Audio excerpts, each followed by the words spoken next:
Enjoy this one. Two really good pitchers. A's and Halos next, and we'll talk to you after the ball.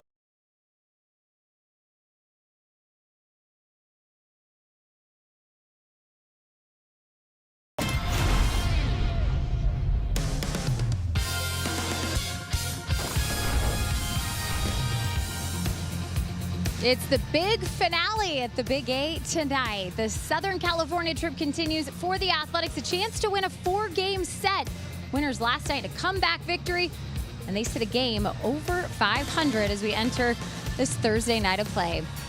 Hello, everyone. Glad you're along with us. Jenny Kavnar with Dallas Braden. We got a great pitching matchup tonight. Two guys that hail from the Dominican Republic, and we will start with the senior one of those. Of course, that's Luis Severino for the Athletics, and you hope for him that he gives this team a great opportunity to win a series. That's what he's trying to do each and every time he takes the ball, is put together a good performance, and to the point that you're making an opportunity to get out of Los Angeles with a series W. And for Severino, he had been on a roll, Jenny, rocking and rolling, if you will. In the last 4 starts prior to the one he just made, he was slicing and dicing. An ERA under 2, had allowed just 1 long ball over those 4 starts, and that's 24 innings worth of work, just 5 total earned runs. Unfortunately, a bit of a bump in the road against the Giants last time out. 5 earned runs in that outing alone, a couple long balls. That was over 6 innings, but unfortunately, it was not a great outing for Sevy, but looking to get on track against an offense who has struggled. Jose Soriano will take the baseball for the Angels. It's been a bit of a May Gray situation for him. Not so great in his last couple of starts, but wow, Dallas, did he start the season on fire. This dude came out of the gate about as hot as anybody in baseball. He was the best pitcher on this planet, on any other planet going in our solar system. This dude was lights out. I talked about the high-octane offerings with the fastball. He's got a devastating split. His first 6 starts, Jenny, 43 punch-outs, just 13 walks, only 1 home run allowed over 37 2/3 innings. Well, his last 4 starts, 13 walks in those last 4 starts, 4 homers, and that's just over 22 innings for Soriano. But again, this guy has a dynamic arsenal, and I know he wants to get back on track as well. And a couple A's have some pretty hot numbers against Soriano, so we'll see how that plays into Game 4 coming up tonight. Come back with us. We're looking forward to this one. See if the Athletics can remain hot in Southern California before their weekend in San Diego. Lineups and first pitch ahead.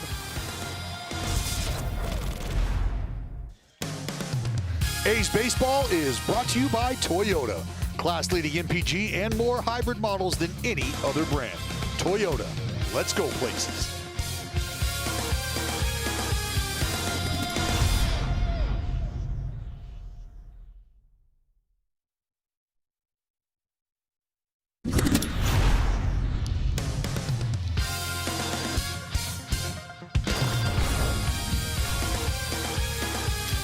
Let's go. It's time for the A's to win a series, a 4-game set. They lead the Angels 2-1 here over the last 3 nights. Been some tight contests, including yesterday, a 6-5 come from behind victory. And now it's the time for Luis Severino, the veteran, on the bump. Let's get you game time weather, brought to you by Santa Cruz Beach Boardwalk. Well, the stunning temperatures continue, 72 degrees, 50% humidity. There is a beautiful rock feature here. I'm not sure if you've seen it. I just want to make sure that Chris Townsend can see it one more time back in our studio on A's Cast. Townie got never took Townie to be a guy to have a beef with Mother Nature, but here we are. He has a grudge against a rock, and that is what's happening. The Athletics are going to hopefully take that rock and send it out of the ballpark. Looking for some homers today, looking for some hits, looking to move them around. You see Shea Langoliers with the bat right there. Good numbers against the opposing pitcher for the Angels here tonight. Severino walking in along with Scott Emerson, game plan intact. Well, you said it, Jenny. I think this Athletics offense poised to continue swinging the bat the way they have. They've been able to come up with big hits. They've been able to drive the ball out of the ballpark. They've been able to string hits together. And I think being able to win in the fashion they have the last couple nights, very impressive, and looking to just try to get out of Anaheim, as you said, with a series W. That'd be good. Jose Soriano is on the bump, and the rest of the Angels taking the field right now. Let's get you your Bay Area Chevrolet dealers starting lineup. For the green and gold, Carlos Cortez is going to lead it off once again. Shea Langoliers hitting second. Nick Kurtz, 43 consecutive games reaching base, will hit third. Brent Rooker is the DH. Tyler Soderstrom, then it's Zach Geloff, Jeff McNeil, Daryl Hernandez, and Lawrence Butler back in the starting lineup hitting ninth. And they're going to be facing a guy that has a big-time fastball, great secondary stuff as well. Jenny curveball, he's got a devastating split-finger fastball to go along with it. And I'm sure folks who were around baseball know this guy came out of the gate about as hot as anybody on the mound. This dude was just utterly dominant over his first 6 starts. He was a world beater. We're talking a 0.24 ERA. Opponents hitting under 150 against the right-hander in those first 6 starts. Well, the last 4 starts, Jenny, not so much. A little mixed bag. The last 4, that includes his last outing on this homestand against the Dodgers, where he gave up 6 earned runs. Let's take a look at the Angels defense behind him. Rivero's doing the catching today. It's Nolan Shonwell at first, Adam Frazier at second, Neto at short, Grissom back at third, and in the outfield is Lowe, Siri, and Adele from left to right. Kurt Suzuki, first year as the manager of the Los Angeles Angels. And unfortunately for him, the record not so great, 17-33. This team has had their second worst start through the first 50 games in franchise history. Not a place in history you want to be on. It's the former A trying to right the ship over for the Angels, and Carlos Cortez getting ready to be the first batter for the Athletics tonight against Jose Soriano. But you know, Jenny, I think if Suzuki is equipped to do anything, it is understand that the growth of a team, I think, depends on stoic leadership, something that he looks to bring to the table. You can't get too high, you can't get too low. You understand that it's a long, long baseball season full of peaks and valleys. Certainly is. We're sitting here on just May 21st. Lots of baseball left. A 1-0 count for Cortez. And a called strike on the 4-seamer at 98. Let's take a look. The man calling balls and strikes, that's Dave Rackley behind home plate tonight. Nestor Seijas at first, Louis Krupa at second, and the crew chief, Chris Cuccione, at third. Foul ball out to the stands. You got to be ready here. We have seen some balls bounce around. If you're a couple rows down, head on a swivel. Yeah, you better be locked and loaded and ready to go. I mean, maybe a foot race or two that breaks out to get to a foul ball tonight. Fans sprinkled around the lower bowl. The 1-2. Goes pitch taken, and now an even count. We talked about the velocity. You see high 90s from this guy.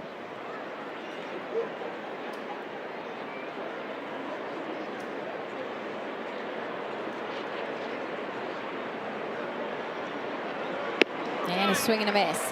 The knuckle curve gets Carlos Cortez. Well, it's David Rackley behind the plate this evening. We'll take a look at some of the tendencies for our man calling balls and strikes. The Rack. That's right, same nickname as our beloved broadcaster, the legend, King the Rack Korak. Gives a little more leeway when it comes to the strike zone to pitchers on the corners, and has only been overturned on 38% of the challenges. Talk about dialed in. Yeah, umpire, you have to hang your head on that for sure. Shea Langoliers fouls back the first offering. I think it's safe to say you like it when umpires get the call right. Yeah, especially as a pitcher, former pitcher. I think that's probably how you felt. I respect it. Shea got on base in the first inning yesterday. In fact, he was hit by a pitch twice in the game. Ended up scoring the first run of the game. Now down 0-2.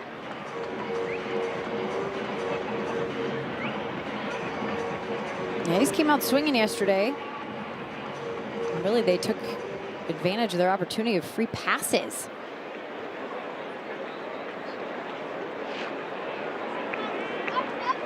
Here's the 0-2. And a swing and a miss. Soriano. And that knuckle curve out to play here in the first inning, 2 gone. Well, it is a power breaking ball. This curveball coming in at 88 miles an hour. You see the downward action on this pitch. Spike out of the hand. I mean, that thing is nasty. Just picking up speed all the way down. That'll bring up Nick Kurtz. Kurtz swings at the first pitch, fouls it back.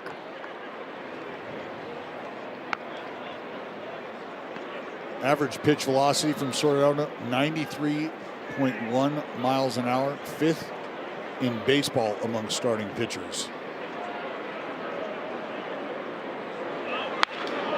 0-2 now. Think about that. That is crazy. You add up all the pitches in his arsenal.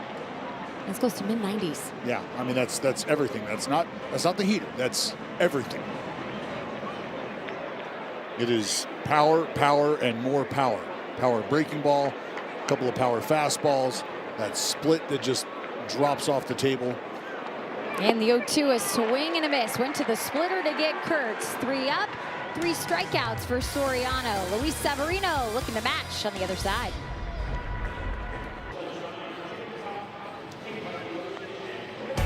Scoreless, bottom of the first. Let's get to the starting lineup, brought to you by your Bay Area Chevrolet dealers for the Halos. Zach Neto leads it off, followed by Mike Trout, the DH. Then it's the left-handed hitter Nolan Shawnoel. Grissom's hitting 4th. Joe Adell, Josh Lowe, Jose Siri Rivero, and Adam Frazier. And it's going to be right-handed fireballer Luis Severino on the bump for the 11th time this season. First start against the Halos for Sevy this year. First time we're seeing the Halos. We talked about what a run Severino had been on in the 4 starts prior to his most recent outing, which came against the San Francisco Giants back at home. And much like we saw Reed Detmers, who battled through a bumpy outing, was able to get through 6 innings, Severino the same. But Sevy was a man on a mission in terms of those last 4 starts. And I think this is a great opportunity for Severino against a team in the Angels who have struggled to consistently generate any type of offense, to just pick right back up where he left off prior to that outing against the Giants. Neto quickly down 0-2.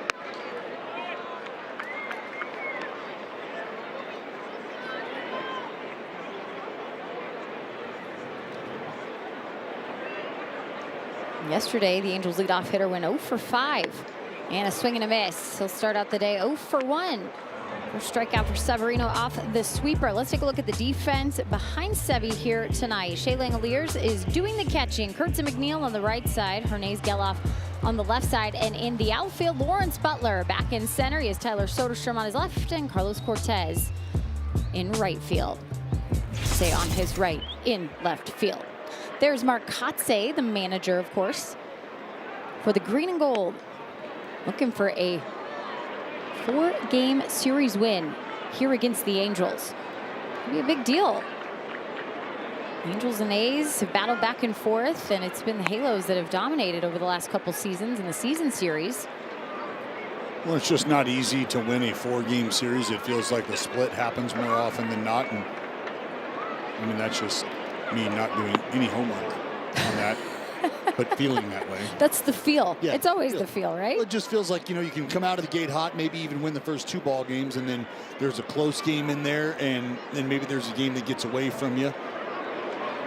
And you look up, and because that's what baseball does, right? Or at least that's what they tell me, is it evens out. Whether it's a liner off the bat right into somebody's glove or a broken bat single that scores 2, things even out. It giveth and it taketh away. Whoa.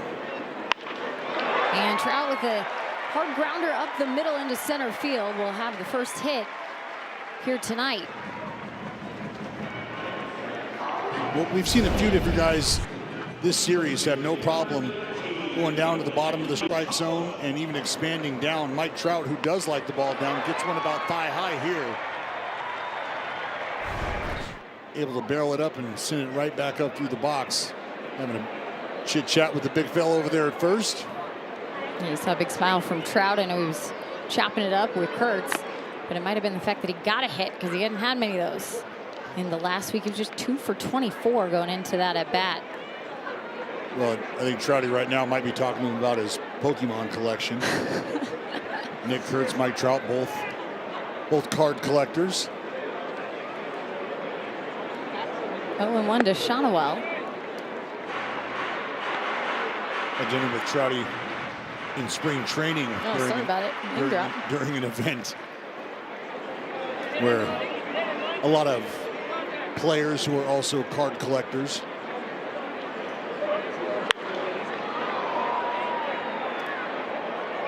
And I think it's fun to talk to guys who still collect and are avid collectors, because you get taken back to your 8-year-old self, and you can watch the individual you're talking to revert back to their 8-year-old self as well. And you look up and you realize, and it happened to me, I'm talking to Mike Trout right now about our baseball card collection. It's just funny. Did you bring up the weather at all? Did not. Some meteorology? Did not bring up the weather. Figured I'd just stay on topic. Yeah, just stick to the 12-year-old topic. That's cool. Didn't want to stray. That's great.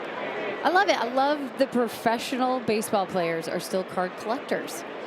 It's the joy of the game. 1-2, and Shonowell continues to fight off pitches. Jacob Mizorowski's a big Pokemon guy.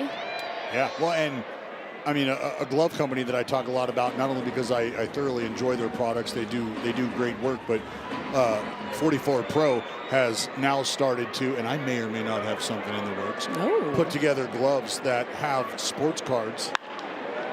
In the air, and this will go foul. Down the left field line. As well as whether it's Disney cards, Pokemon, they have the card actually embedded in the glove. Oh, that's cool. Very cool. Very cool. Very creative. Starting to see a lot more in the game in terms of cleats and batting gloves. Lawrence Butler, of course, all the great accessories all the time, but when you add little things on your glove, whether it's initials of your kids or a Bible verse or things that are important to you, and now you got the baseball card. That's it. It's great. See how this battle can end, hopefully in the favor of the green and gold. 1-2. Driven out to right field, and this ball is not coming back. Home run for Nolan Shonowell, and that'll give the Angels a 2-0 lead.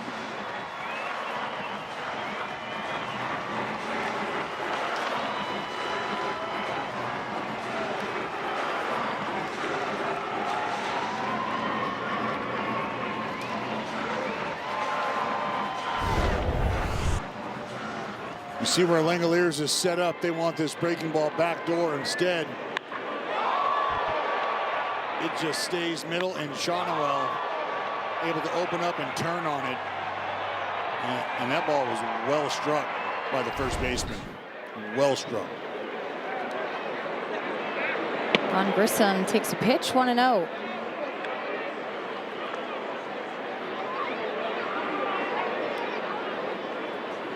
It's on the 4th home run that Severino's allowed here in the month of May. This one in the air, and it's going to go foul out of play.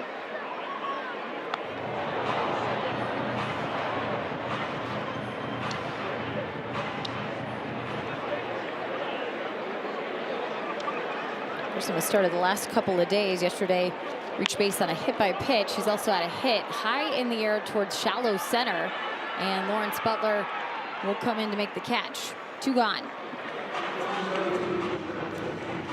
It's good to see Lawrence back in the outfield, trying to get going offensively so he can continue to provide a great presence.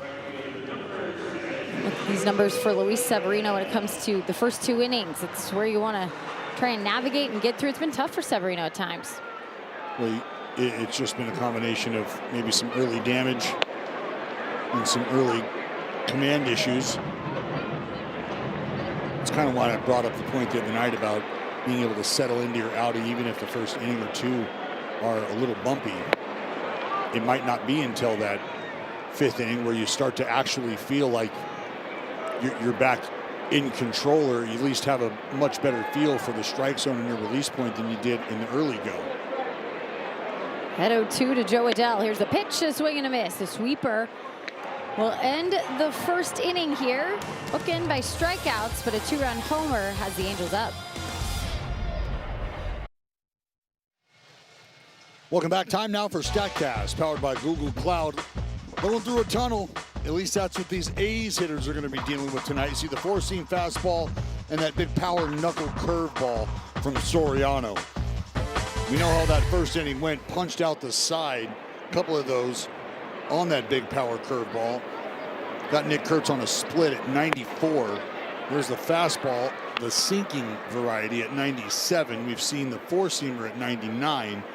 And the idea that all of these pitches, but mainly the two that play vertically, being that big curveball and that high-octane fastball coming out of the same spot, the same window, it forces these hitters to have to make swing decisions probably a little earlier than they'd like to, just because you're dealing with top-tier velocity on both offerings, and you can't really wait around. And we talk so much about having to stay on the fastball when we're in the 96-plus neighborhood, because you just have limited reaction time. Brent Rooker with a 1-2 count. So the good numbers that Rooker's had in his career against Soriano. And that was a big part of, I think, the early success for Soriano was just how dominant both of those offerings were.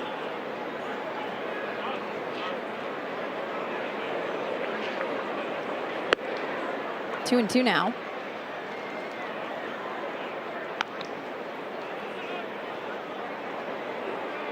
I mean, you know what you've done against a guy as a pitcher. You obviously have your catalog against hitters as a hitter.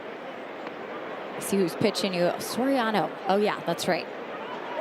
462 was the batting average, I think. You know right away that you've done some damage. 6 for 13's Rooker with the homer, a couple doubles.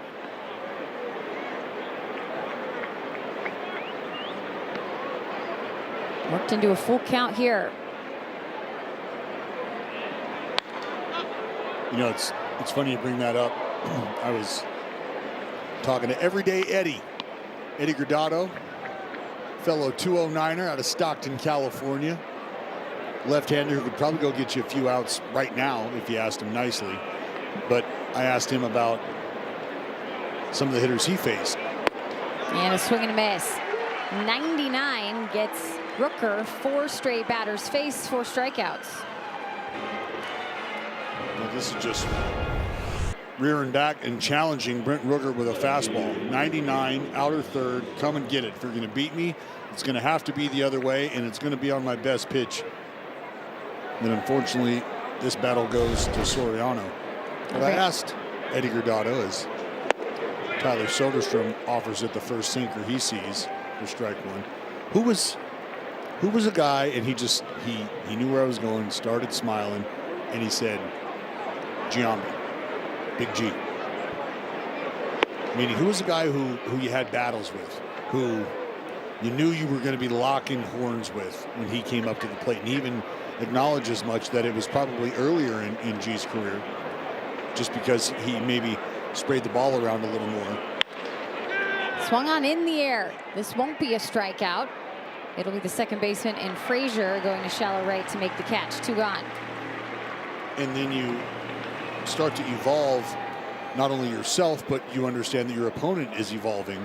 And from there, Eddie talked about being able to identify certain holes, certain pockets in swings, and that starting to give you confidence against a guy who may have had your number earlier. There's that Geloff with 2 outs. He swings at the first pitch. A high fly ball, but foul. Out of play.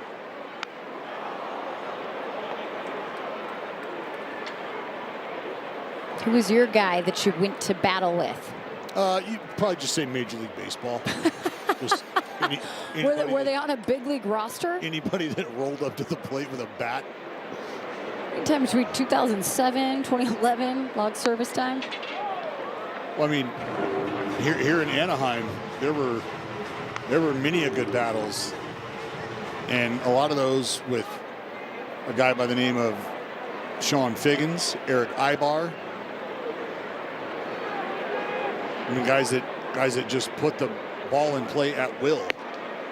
And for a guy like me who was not gonna dominate a lineup with big swing and miss offerings or big time velocity, I mean, I'm a guy that there's fights at the bat rack that are breaking out, just waiting to get up to the plate. Had some limos sent your way, get you to the ballpark. Give yourself a little more credit. But that was the fun, and that's something that Eddie and I were talking about as well. Is you knew who those challenges were, and I don't care if you'd given up a hit 99 times to this guy in a row. You wanted that 100th matchup because that was going to be the matchup that you won, right? Yeah. That's the one I'm going to get him on. It's competing. That's what Zach Gelof's doing right now. Works back into the count, 2-2.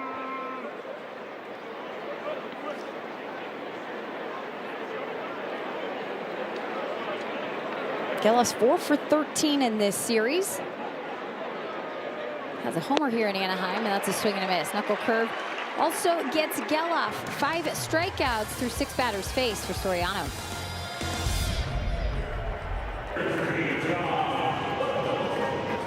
True baseball fans need Wi-Fi that's so reliable it never gets caught looking. Xfinity Internet keeps you in the game at one price for 5 years and allows you to get online in minutes with same-day Wi-Fi. Xfinity. Imagine that. Hey, can I have a ball? Can I have a ball? Can we have a ball? Please. Please, please. Can I get a ball? Anyone?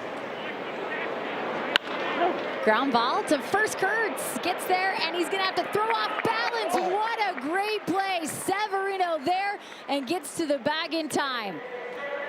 That is not easy for the big fella ranging to his right.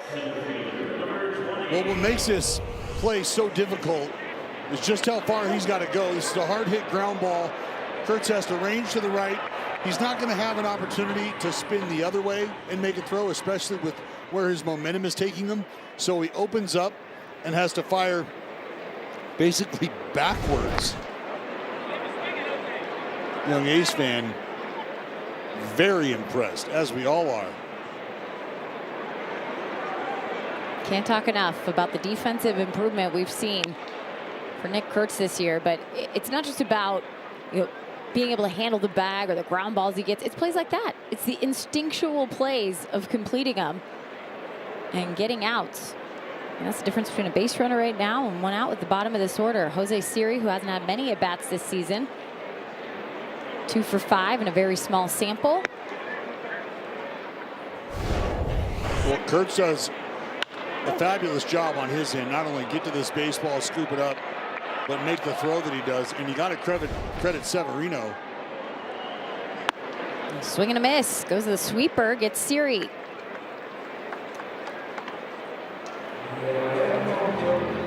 Severino doing a nice job of reaching back behind him. He loves the big Amish. Love to have you churn out an auto if you could, big fella. I'll just be sitting here waiting, just whenever you can. That means autograph, right? It does. Just checking. It does. Shortening all the words these days, you know? Well, they got RCOC autos, right? Rookie card, on-card auto. Did you learn that from Mike Trout at your dinner? No. Oh, you knew that one already. Okay, my bad. Rivera down 0-2. After a 22-pitch first inning, would be nice for Severino to work through this one quickly, and he does. The sweeper for another strikeout. 4 Ks for Luis Severino.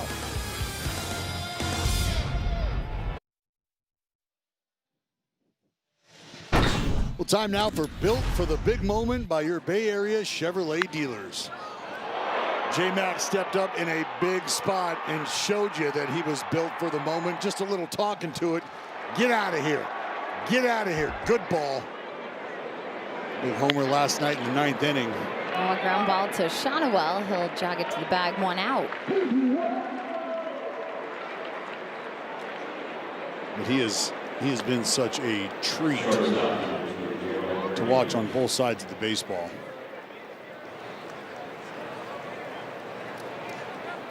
A lot to like about what he's brought to the Athletics, no question.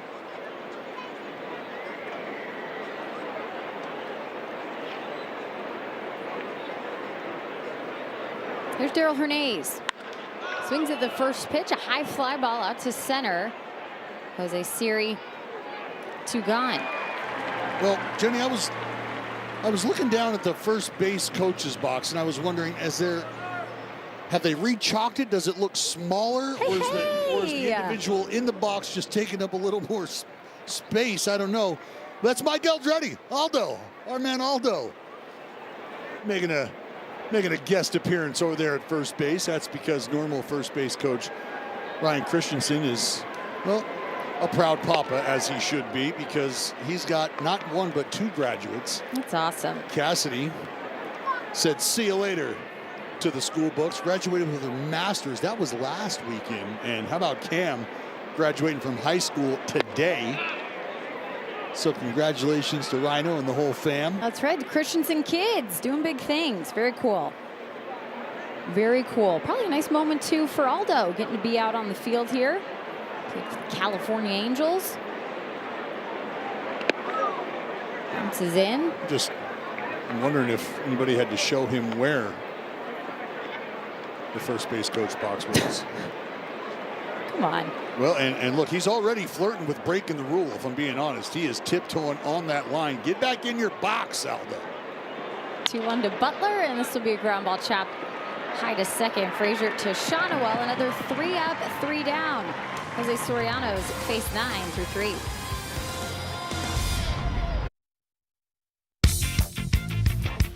Take the A's on the go this season and stream the games on the NBC Sports app, brought to you by Toyota. Beautiful look. Pacific Ocean. And your house. Saw your house in that shot. Oh, did you now?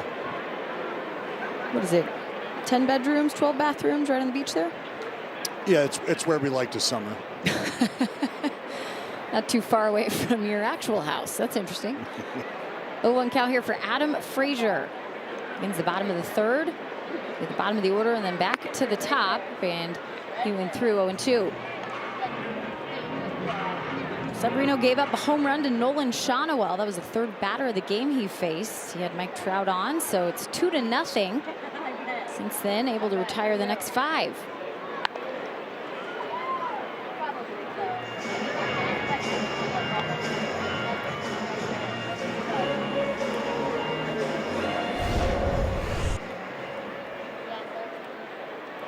Let's get Shonowell. Bit of an excuse me take there. Not that time. There you go. Frazier with the strikeout. That's 5 now for Severino. So these pitchers matching each other. Both these dudes are dialing up the swing and miss right now. Sevy just working the old meat ladder, 97 mile an hour. Fastball, top shelf. Can get you a cheese biscuit.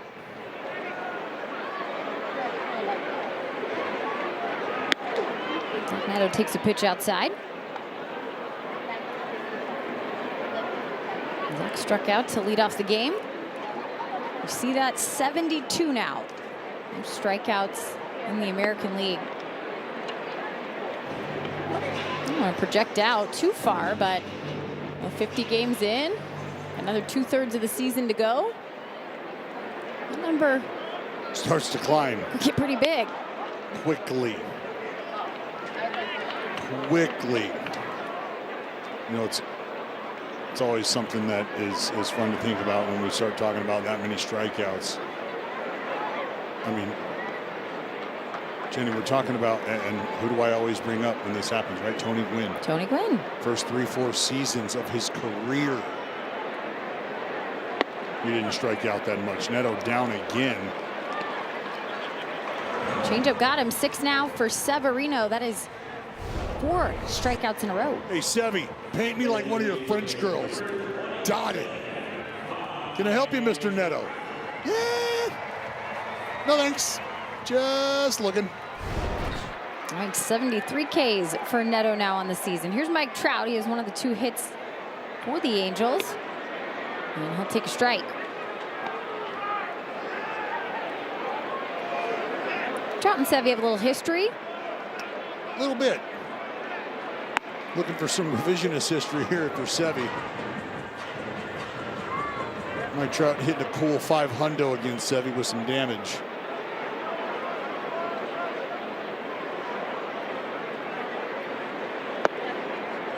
2-1 now. And Mike Trout, you know, the offense that he can provide when things are right. The Angels center fielder hasn't been right at home so far this year. Batting average coming into tonight, just 188 at the Big A. 3 home runs and 5 RBI. That's it, 5. Well, I think it's worth acknowledging that Mike Trout has already kind of undergone an effort to change some things at the plate with his setup, with the lower half. We've seen him try to deploy that step back move that, Jenny, I know you have watched a guy for a very long time in Nolan Arenado, who lower half, I'm not going to call it noisy, but there's some movement in the box with Nolan. And a swing and a miss. Moving for Sevy, got him on the sweeper, and we will move on to the 4th.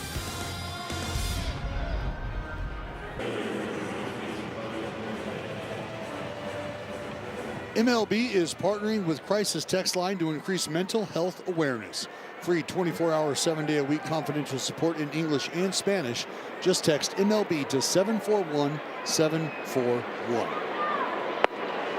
Jose Soriano back to work and back in the strike zone. No one count to Carlos Cortez.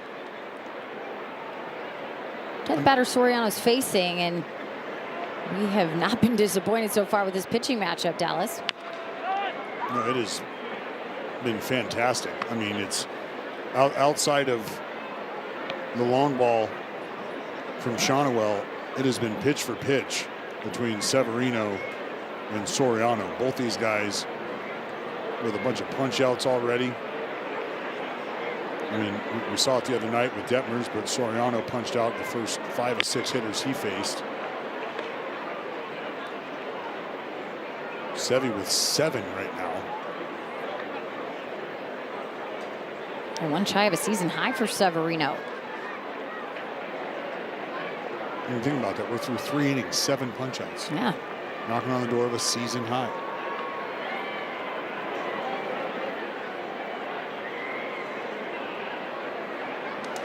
Carlos Cortez looking to get something going for the A's here in the 4th. Holds up, they will check him, and that checks for Chris Guccione. Well, I think what tonight's ball game is emphasizing is what happens when you have guys that have similar arsenals. I mean, it's the big power curveball from Soriano versus the sweeper that Severino features, but both guys able to run up that 95, 99, 100 mile an hour four-seam fastball, the sinker at 96 plus. But the idea that both of those pitches were Soriano, I talked about the vertical game up and down with the fastball breaking ball. Sevy side to side with the sinker sweeper. 1-2, Cortez will have the first hit of the game into center field. And the leadoff hitter aboard as the ball's coming back in, and he's out. Cortez got caught up too far off of first base. And will be a promising start to the 4th here. Turns into the first out.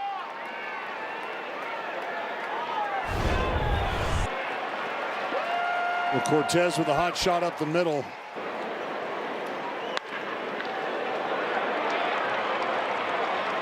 But Siri going to make a strong throw back, and I think it's just a matter of Siri kind of slow playing it out there. And a strong, accurate throw behind Cortez, who took a big turn, ends up paying off.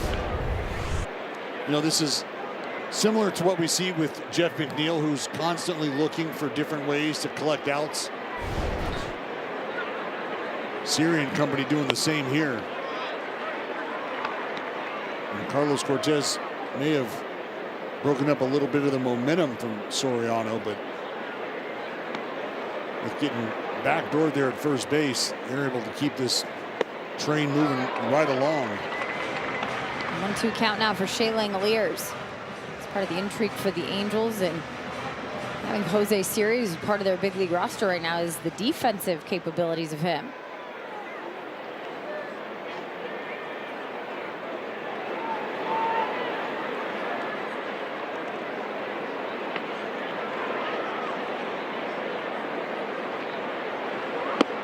swing and a miss.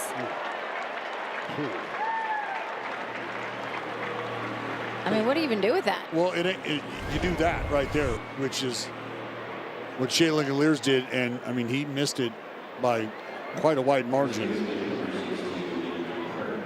And that just kind of proves the point I was making about what happens when you're able to continue to dial up the fastball for strikes. Guys have to get ready to hit it. They have to respect it. And then you throw that big breaking ball right out of that same spot. Good luck. 0-1 for Nick Kurtz.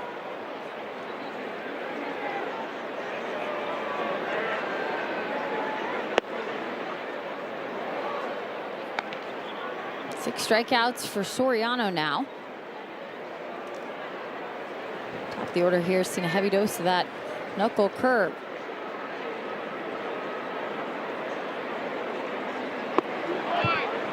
Check in. 1-2. You know, that big power curveball from Soriano kind of reminds me of the power curveball from a former teammate of mine, Gio Gonzalez. I mean, it was an absolute banger.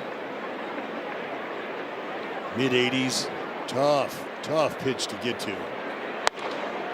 Pitch inside, 2-2. You know, Brett Anderson had a power slider as well that would just make hitters look absolutely foolish.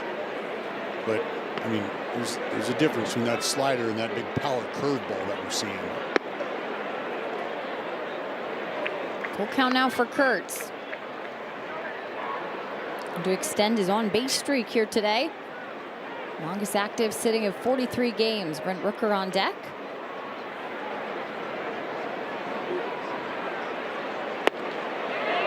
Take the pitch, and he will walk, but it's going to be an ABS challenge. Pitch was ruled a ball. The catcher is challenging. It looked like that ball probably well down.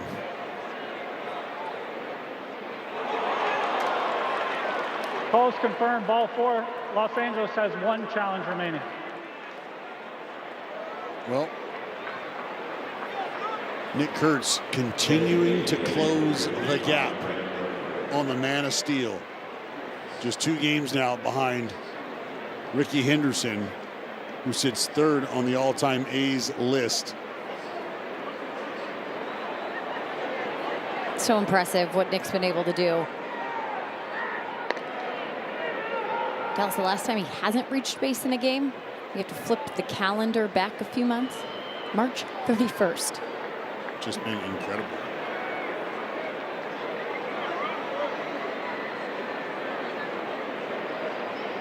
Two outs and a base runner on for Brent Rooker.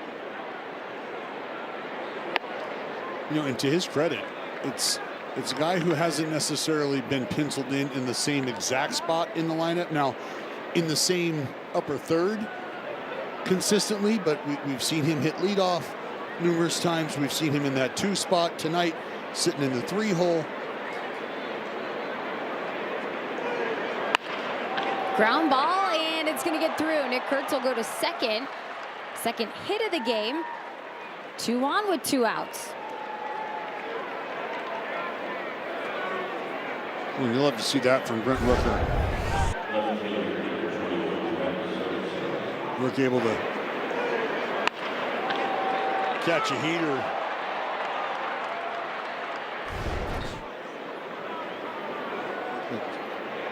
You can tell that hits tough to come by to start the ball game here for both sides.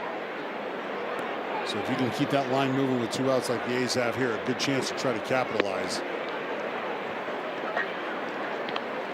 Good dude at the plate to do it too in Tyler Soderstrom. A's hitting 280 as a team with runners in scoring position. Sody's numbers have dropped a bit. He's collected a lot of extra base hits in that spot. A bouncer to second. Unfortunately, this time it's going to turn into the final out. 2 left on for the A's. They did get 2 hits. We're at the bottom of the 4th. A's down by 2. The new era of baseball in Las Vegas is just around the corner. For only $19.01, you can secure priority access to 2028 season tickets at the future A's ballpark. Get early access to everything A's, including the chance at season tickets ahead of the general public. And with this, remember, you contribute directly to youth softball and baseball initiatives all throughout Southern Nevada. So to secure your spot, visit athletics.com/Vegas. Here's Nolan Shonowell. He takes a strike. Had the 2-run homer in the first, and that's where we sit. 2-0 Angels. A's had some traffic, but not able to capitalize in the top half of the frame. Unfortunately, Carlos Cortez got the first hit of the game, was thrown out by the center fielder, Jose Siri. Ground ball weakly hit and foul.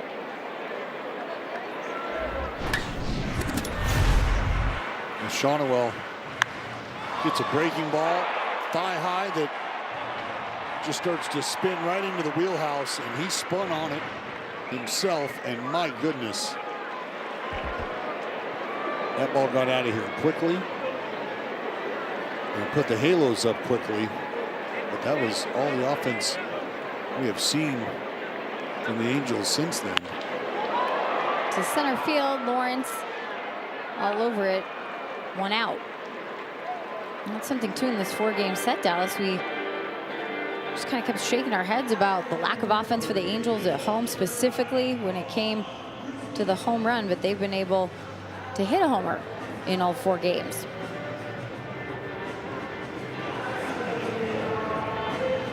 Well, and you can take it if you just give up the solo homers. It's the ones with guys on that obviously hurt just a bit more. I feel like you can survive a barrage of solo shots. But it's when you start giving up a couple 2-3-run homers a game, that's a gap that gets big and tough to close.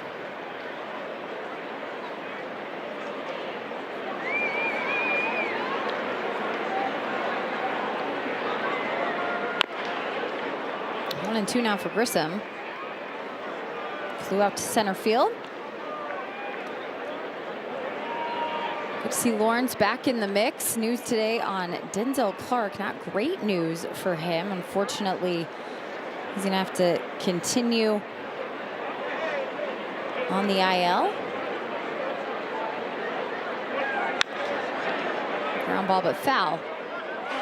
And here it is. He's been on the IL, the 10-day IL, since April 22nd, but he has returned to Sacramento from his rehab assignment after he had a significant left hamstring strain on Tuesday. So it's been the bone bruise in his foot. Geloff over to first, and 2 gone. Now let's get a word from your Bay Area Chevrolet dealers. The Chevy Silverado and the open road, and tackling whatever's on the other side. There's a lot of country out there, and the Silverado is always ready. See your Sacramento area Chevy dealers, proud partner of the A's. So 2 outs here in the bottom of the 4th, and that will bring up Joe Adell. Just finishing up on Denzel Clark. He's going to be reassessed after the All-Star break. It's probably not the news that he wanted. But again, we're seeing the depth, right? We're seeing the depth of what this team can do, as Joe Adell's going to take his time out with an 0-1 count.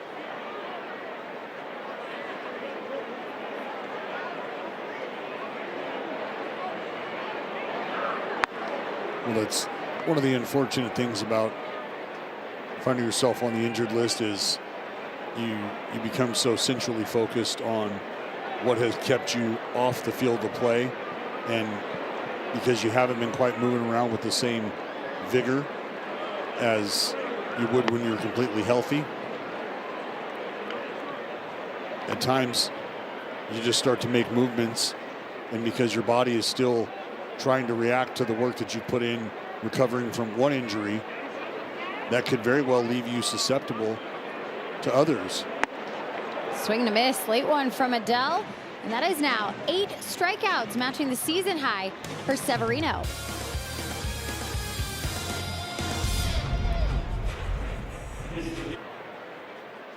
Get all your highlights, analysis, live updates, and more. Everything an athletics fan needs. The NBC Sports California app.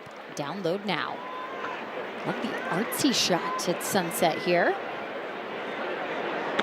Geloff takes a pitch outside from Jose Soriano. 5th inning, and the Angels up 2-0. Soriano has soared his way through this Athletics lineup.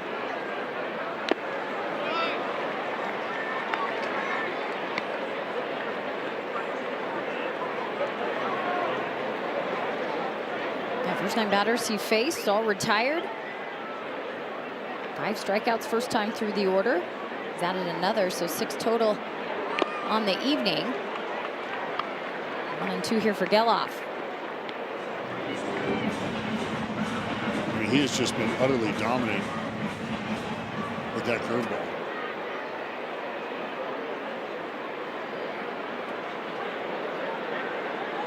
See where he goes here on the 1-2 to Geloff. High fly ball out to center field, and Jose Siri will back up to it. 1 out.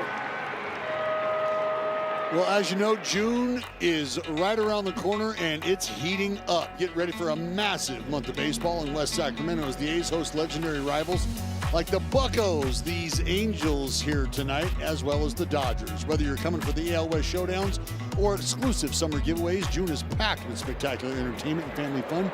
Get your tickets at athletics.com/tickets. 1 out, and that'll bring up Jeff McNeil.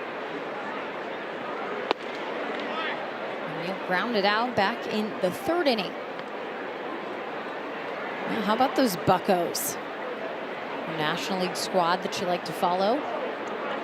How about Brandon Lau inside the park homer today? It was crazy. Scooting. Started the game off that way in the 1st inning. Everyone in the National League Central above 500. I mean, that's just that's quite a storyline, I think, this season. You know, the past handful of years and probably even beyond that, it just feels like both Central divisions have seemingly been up for grabs, almost like a who wants to finally take charge of this division during the second half. I mean, we saw the epic comeback of the Guardians / collapse of the Tigers.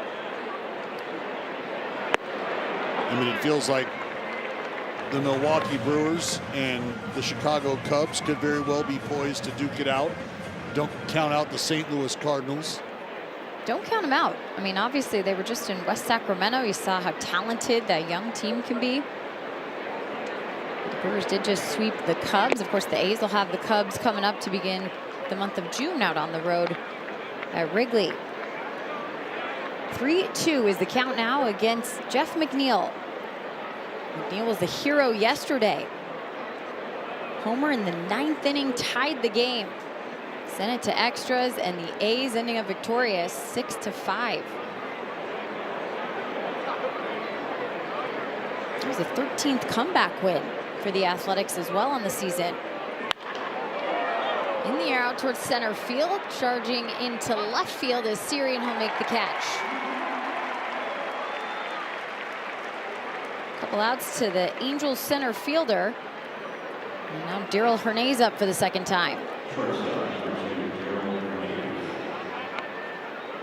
Well, you mentioned the presence of Jose Siri out there defensively. Anytime you have an opportunity to keep Mike Trout in the lineup, but maybe off his feet to the tune of not having to stand around out there in the outfield, doing whatever you can to preserve him from a health perspective. But Siri, a nice guy to have to lean on defensively. 0-2 to Daryl Hernandez.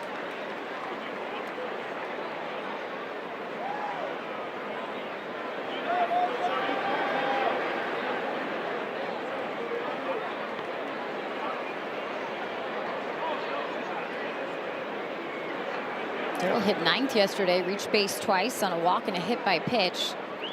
Scored 1 of the 6 runs for the Athletics.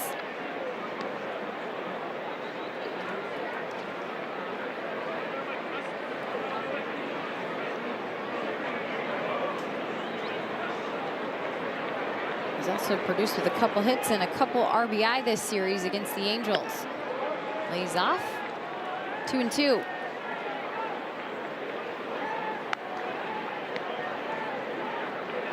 I mean, guys that are able to lay off that pitch, you're seeing that lunge early. We saw Shea Langoliers, obviously.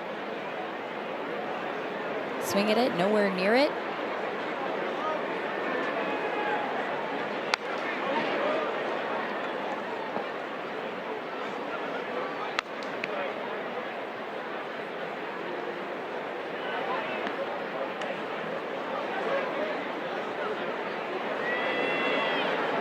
Pitch number 70 coming up for Soriano. And the 2-2. And a swing and a miss. Goes to the heater. And he gets Hernandez for his 7th strikeout of the game.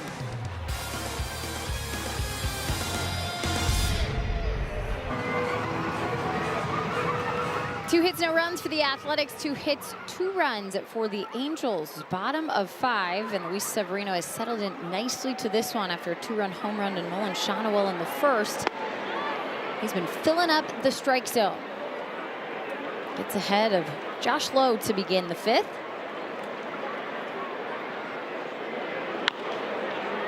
And 2. Both guys have just been steady carving.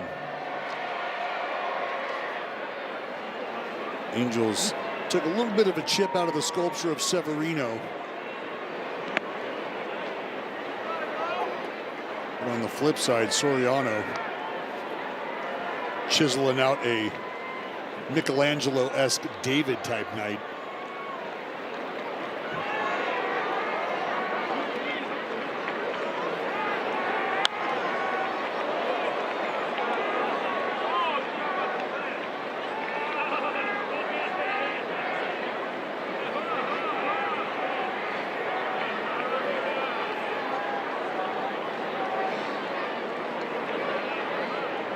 And the 1-2.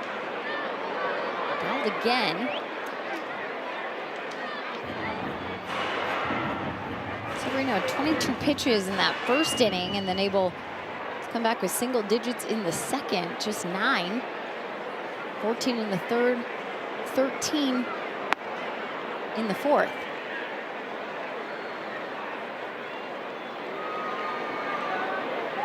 Well, the way these two guys have pitched tonight,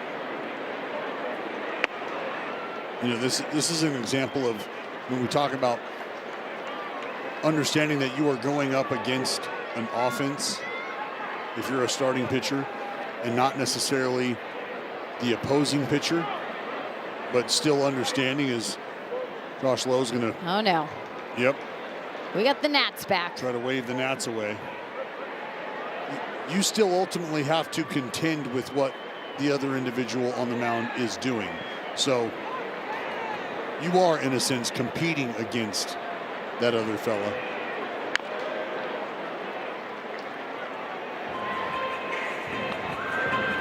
I mean, it has been an absolute dogfight. It certainly has. It's Jose Siri on deck. Payoff pitch. Fouled again. And it's an at-bat like this here from Josh Lowe that could start to frustrate Severino. You're in a full count. You got to make a pitch right now to keep Lowe off the bases. Pitch 10 of the at-bat. Man. Because Jenny, it's an at-bat like this that if it does end up in an out, Severino is almost able to gather momentum, believe it or not, even through an extended at-bat like this. Up in the air, it's heading foul, and it'll be out of play over the net. No, but should Josh Lowe, for whatever reason, end up on base, I think you might even just see a mound meeting, and then you start to disrupt the rhythm a little bit for Severino.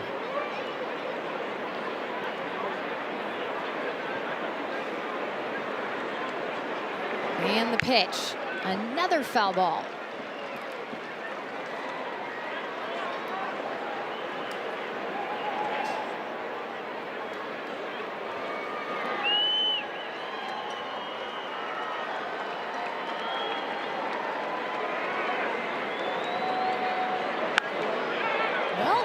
keep it moving. You know, there's a group out today before the ball game getting a little early work in the cage. Some bunting practice. Lowe was a part of that group. Into center field, and Lawrence Butler out to play it on the bounce. A base hit for Lowe to win the battle against Luis Severino. So what happens now? You mentioned if Severino was able to get out of it, now he has traffic after all those pitches. Well, and this is where you'd like to be able to take a little walk around the mound if you can. Gather yourself. Just take a deep breath and get right back on the hill and get after it.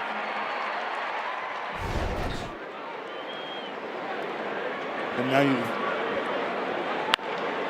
And first pitch, it'll be a bouncer to Geloff, to McNeil off to first. That's the way to come back right there. Turn 2 off 1 pitch. And a fantastic job by Geloff to get rid of it. An even better job by Jeff McNeil to hang in there on the pivot and sling it over to Kurtz to get the 5-4-3 taken care of. Nice candy hop to Geloff. McNeil gonna spin it over to Kurtzy, and you're right back in line.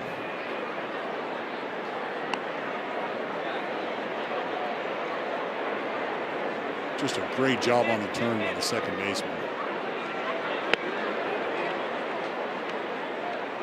I got Rivero 0-2. Takes his timeout, so a 14-pitch AB to Josh Lowe. And a swing and a miss. Out of it is Severino. 9 strikeouts. That's a season high.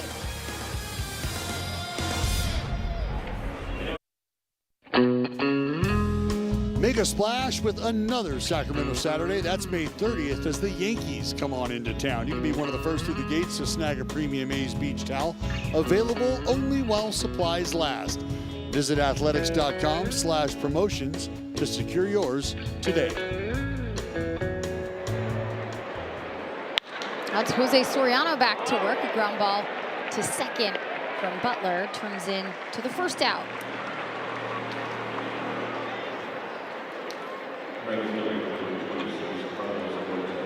Carlos Cortez coming up now. Well, just tough luck for Law Dog. Good swing on a ball, hard hit. You got a guy there.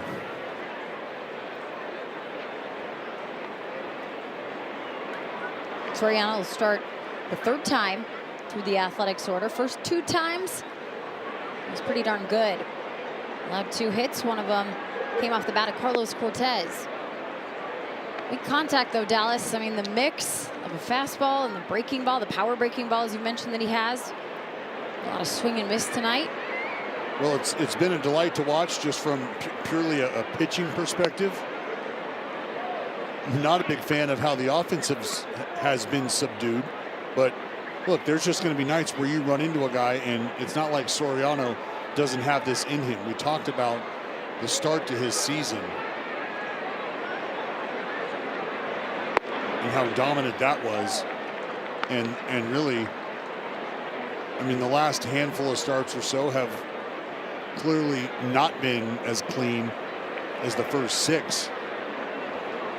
But you can understand why just by looking at what he's done tonight.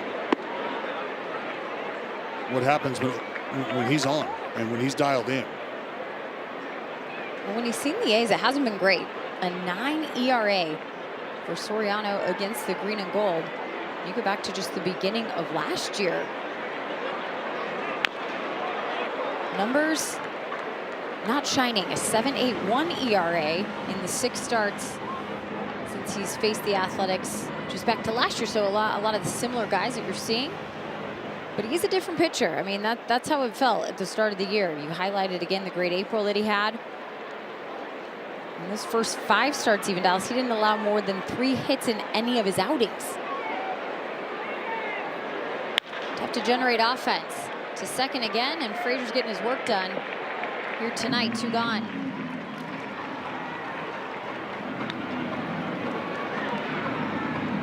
Well, I mean, there's small, subtle changes that guys can make that can lead to differences in the results you're getting. And it's not like there's a huge change for Soriano. Arm angle down a couple degrees.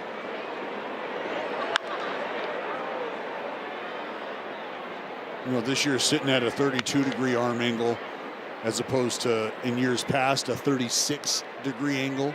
So you see a difference of 4 degrees. But what we all think, or what we all understand and know about pitching, is how difference in arm angle and release point can definitely affect the profile of pitches, meaning what their movement looks like, how the ball comes out of the hand. Swung on, drilled out towards left field. Going back is low, and it's off the wall.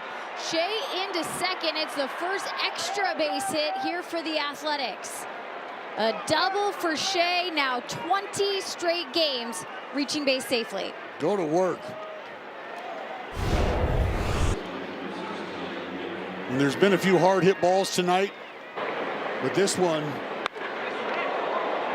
Langolier is able to jump all over a curveball in the strike zone. One hop hammer drop off the base of the wall. See if Nick Kurtz now, who's done a fine job in spots just like this with runners in scoring position, can't pick up the backstop.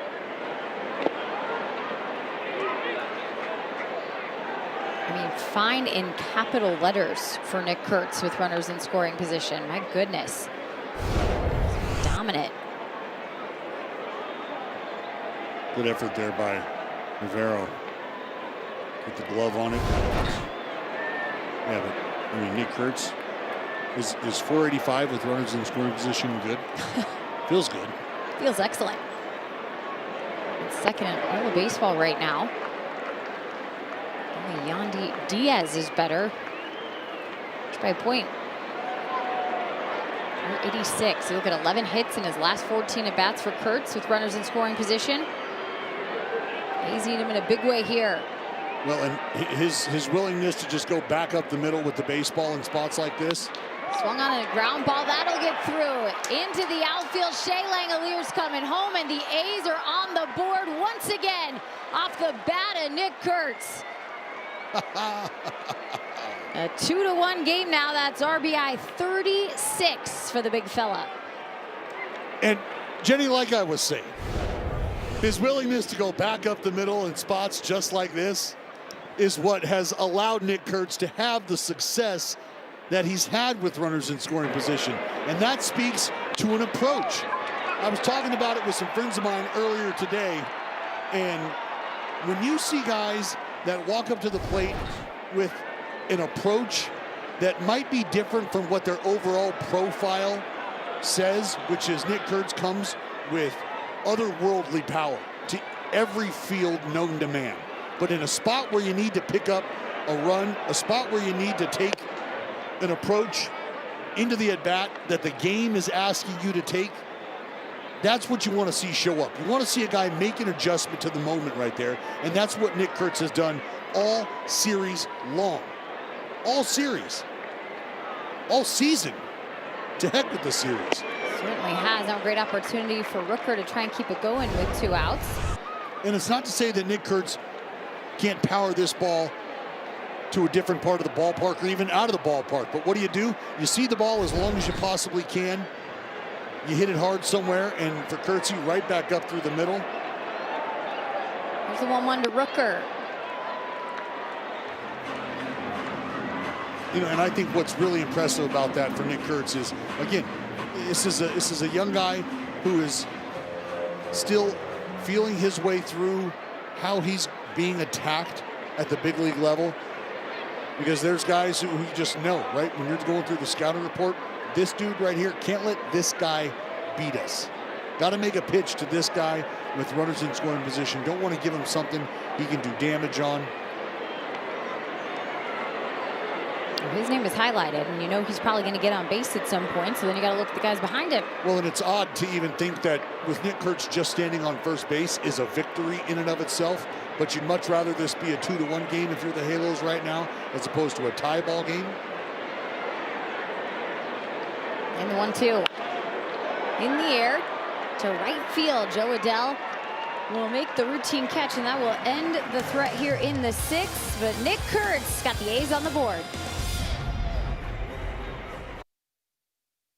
Time for the upcoming schedule, brought to you by Service Champions. Well, the Southern California road trip continues this weekend against the San Diego Padres. Be down at Petco Park for 3 over the weekend, then back home. The Mariners coming to West Sacramento to kick things off, followed by the New York Yankees. Big week coming up. Big opportunity here. The A's were down 2-0. Got a run across in the 6th. Shea Langmuir had a double, and Nick Kurtz drove him in. Now Luis Severino back to work. Adam Frazier, Zach Neto, Mike Trout. Well, after the long at bat that Severino went through last half inning against Mr. Lowe, see that pitch count knocking on the door of 80 now.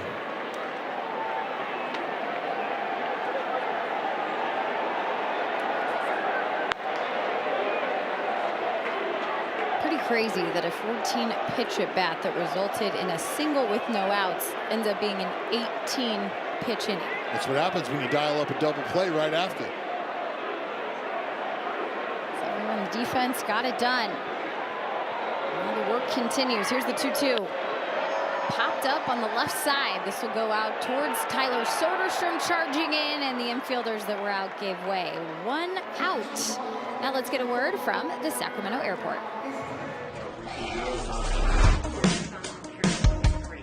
We got that sunshine feeling, sunshine feeling.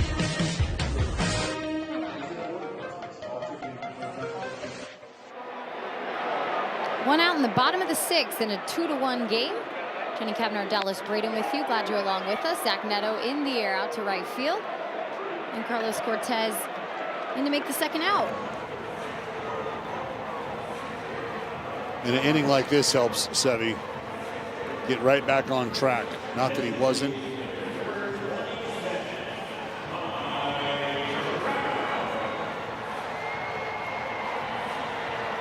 Mike Trout coming up.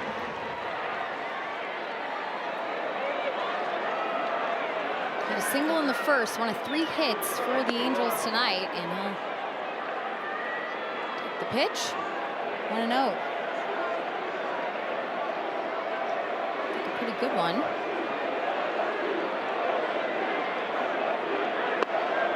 That is a strike.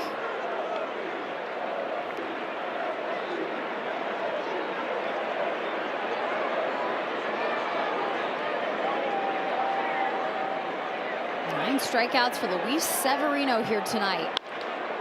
Another ground ball. More opportunity for the infielders. Hernandez with a nice play and a throw over to Kurtz to complete. We'll go to the 7th. A's trail by 1.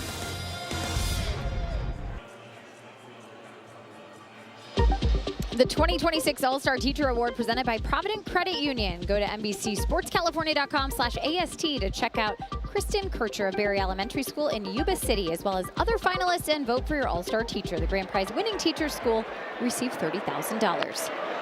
Tyler Soderstrom up the middle, and Zach Neto comes over to play it safe at first. What a hustle from Sodi up the line, and what an effort by Neto.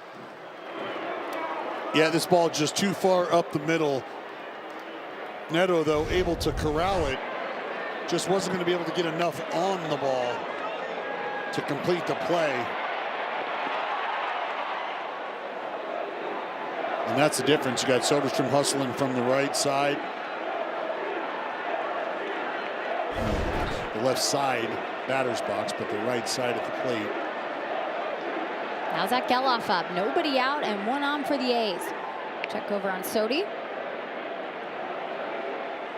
Our spirited crowd once again here tonight at the Big A. Angels just 17-33 on the season. Currently up 2-1 against the Athletics here in the 4th and final game of this series.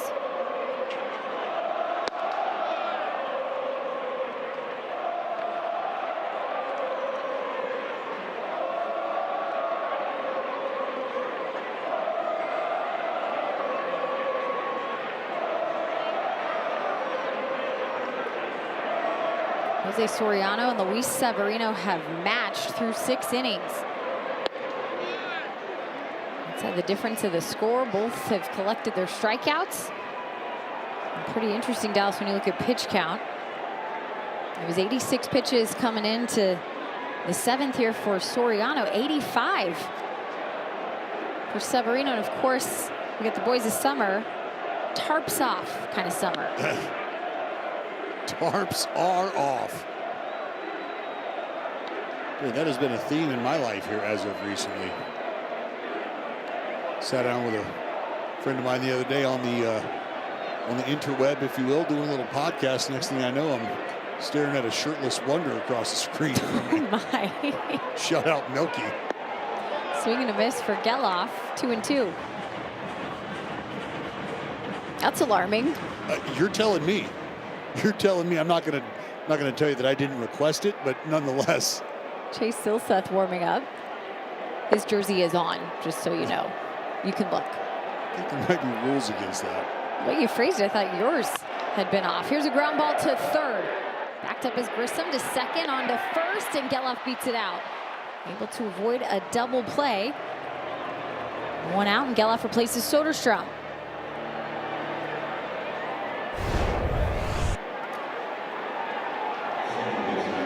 Well, Grissom with a big hop range into his left.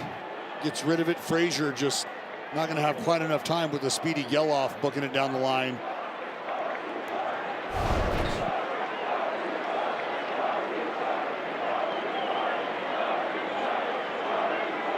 Speed at first, and Jeff McNeil up.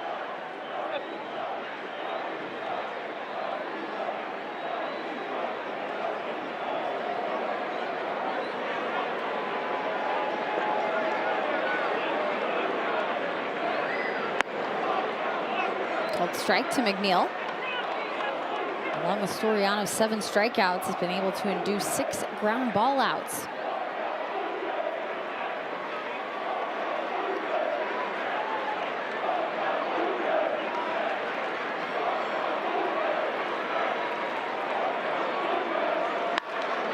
And McNeil with a liner, but just foul down the right field line. Just foul indeed. Yesterday he was able to talk the ball and getting out of the ballpark down the right field line. He was. This time he can't talk the ball into landing on the right side of the track. Well, you know, I find it interesting that the Nats have showed up virtually every game of this series, but in the same exact spot. Same spot. Same spot, just out in front of home plate. And that's the shot. You can see him right there kind of gathering. No spray out tonight yet. Let's see if that becomes a thing. A pick over, and he's safe. Geloff making a dive back towards the outfield side at first base. You can see him get off with a quick little shuffle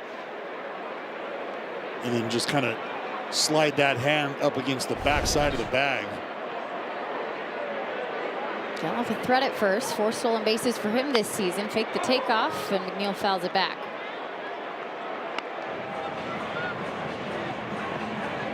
Michael Dreddy, the first base coach tonight, filling in for Ryan Christensen, spending some time with his kids for graduation.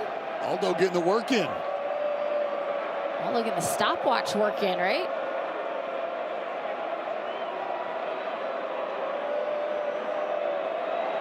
And the pitch foul. If we were talking about Aldo running, he'd probably be better off using a sundial. Get out of here. You go back and look at that sprint speed on Baseball Savant for when Aldo played. That was around, right? Metrics? I think it says molasses. No, Aldo could get it. Yeah, he could.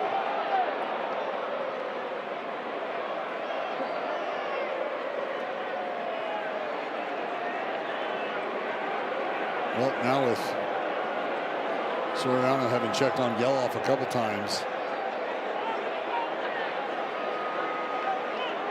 See if Geloff decides to get a little frisky over there at first base.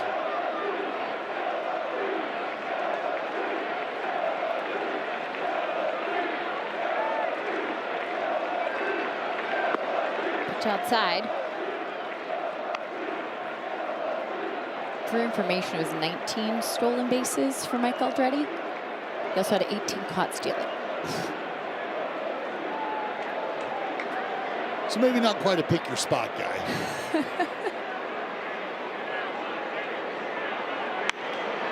Another foul ball. No, but I was, again, yesterday having a good conversation with longtime Angel Hall of Famer Tim Salmon. But, I mean, Mark Langston, Mark Gubicza both giving high praise to Chris Crone and Mike Aldrete, just referred to both of them as professional hitters and guys who just knew how to get hits. And I think anytime that fella on the bottom there, the left-hander Mark Langston, and Tim Salmon, a guy who could just absolutely bludgeon the baseball at will, consistently, night in, night out. When they acknowledge as much. The pitch, it's high. Geloff did go and in safe. Well, right now it's 5 stolen bases for Geloff. We'll see if the Angels want to take a look at it. And I think there's always a thought to taking a look at it anytime you got a player that slides through the bag like this. But once you get the conversation between the folks in the video room and the dugout, it's like they're going to think better of it this time. And this is what we've seen Geloff do a great job of, is once he gets to the bag, he's able to hold the bag with his hand until that foot comes through and eventually makes contact. Now runner in scoring position for McNeil. The 2-2. And he just serves it right over to shortstop. He's flying up the line, but out at first. Geloff moved over to third. Well, McNeil not happy. I think ultimately looking for a silver lining. Geloff was able to move up another 90 feet, but McNeil, in just an outstanding effort of an at-bat, finally able to put it in play, busting it down the line. And you got to give credit to Neto here, who doesn't take any extra time to get rid of it, knows he's going to have to get the exchange and get the throw off, and he does so nicely. Tying run 90 feet from home here with 2 outs. And 0-1 count for Darryl Hernandez. It's been a bright spot for the A's. 2 out RBIs.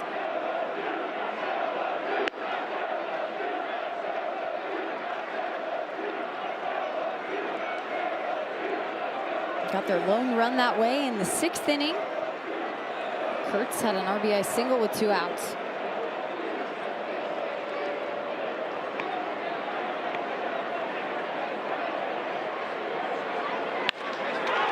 Hardliner out to left. That's going to drop. Here comes the tying run, and you see Darryl Hernandez pump his fist towards the A's dugout. We are all tied up in the 7th. That is big time.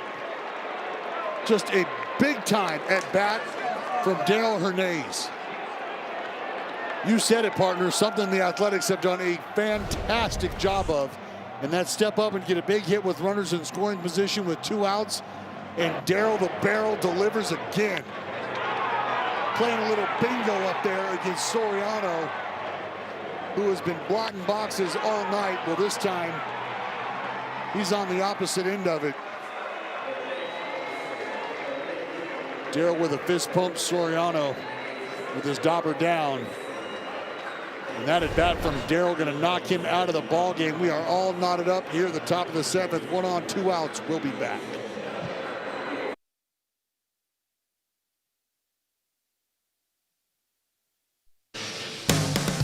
A's Baseball is brought to you by Red Hawk Resort and Casino, taking entertainment to a new level.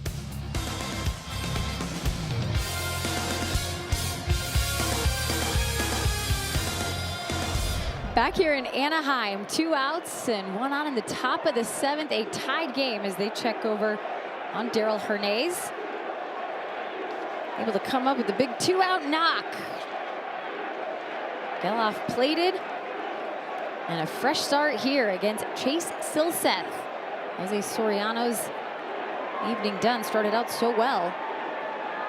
The Athletics just kept chipping away, and 3rd time through the order got to him. Well, considering how the last handful of outings have gone for Soriano. I think this probably a step back in the right direction.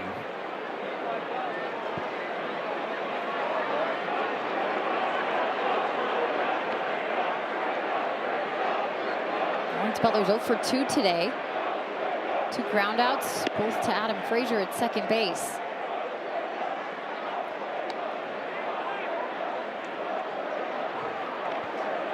There's a line for Soriano. He is responsible for Darryl Hernandez at first base. Taken off is Hernandez, and he'll get in there. Well, a good pitch to run on. It's a breaking ball down in the dirt that Rivero had to backhand. You see the jump. Pretty good jump there from Darryl. Silseth about a 1.4.5, 1.5 home.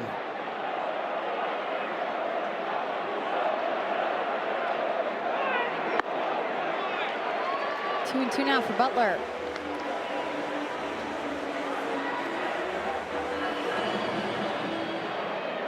He's just one of the dynamic weapons that this A's team has, right? A roster built on athleticism. We're seeing him fold here, putting some pressure on, getting into scoring position. A couple stolen bases here in this inning, and right to the glove of Nolan Shonowell. So a line out for Lawrence Butler ends the 7th, but the run came across and all tied up as we stretch in Anaheim.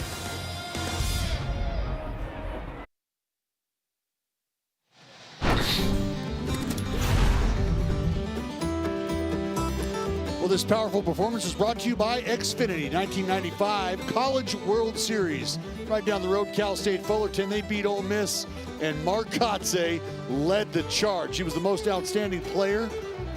You're talking about a dude who was doing it all, Jenny. And how about the sophomore, Mark Kotze, the Golden Spikes Award winner, Mark Kotze. Oh, yeah. Just an unbelievable run to the World Series, All-American. I mean, think about this. This is as a sophomore. For the folks who aren't familiar, Shonowell lifts one out into shallow right. Jeff McNeil back with a wave in the air. And it'll be out number 1 for Severino here in the 7th. But the Golden Spikes Award winner goes to the top amateur player in the country. And it doesn't matter, you can be a freshman, sophomore, junior, senior. I think more times than not you feel like that could be reserved for a player just a bit more mature or a little further along in their collegiate career. But Mark Kotze, as a sophomore, slashed .422, .492 with a .776 slug. That's a 1268 OPS for those doing napkin math. 21 homers, 90 runs batted in, 15 stolen bases, and by the way, he was the school's closer. Oh yeah, sure. 11 saves, a 0.31 ERA. Anything else? Quite possibly. Oh, you know what? No, I mean, it wasn't. Did I say Ole Miss? I think it was USC. Beat the Trojans. Beat the brakes off the Trojans. And then, of course, his daughter goes and graduates from that school. The audacity. Well, look, he still claims it. It's great. Got to see his daughter graduate just a couple weeks ago. In the Hall of Fame for the Titans. Went in 2007. Probably because of that entire list of accolades you just mentioned.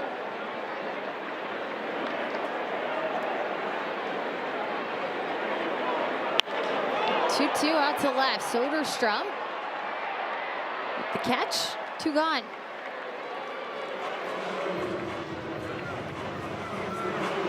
So a combo outfielder, relief pitcher, college player of the decade for the 90s to go with the Golden Spikes? I'm going to say it. The relief pitcher title is frankly disrespectful because he was the closer. He was the stopper. You needed the game to be done, no questions asked. Dial up the lefty. Well, we sit here in 2026 and people still argue probably one of the best college baseball players to ever play the game. I'll argue with whoever wants to argue. He is. And that was over 30 years ago. Well, and think about this. The next year, he hit 402, 1284 OPS. Instead of the 21 homers, well, he pumped out 20. His career batting average there over 3 seasons was 404. I mean, it's just ridiculous. Stole 20 bases, drove in 91. Remember, it was 90 RBIs, 15 bags the year before as a sophomore. Pretty good stuff, no question. Here's the 1-2 to Adele. And they say he's out. Not another for Luis Severino. Joe Adele struck out 3 times tonight.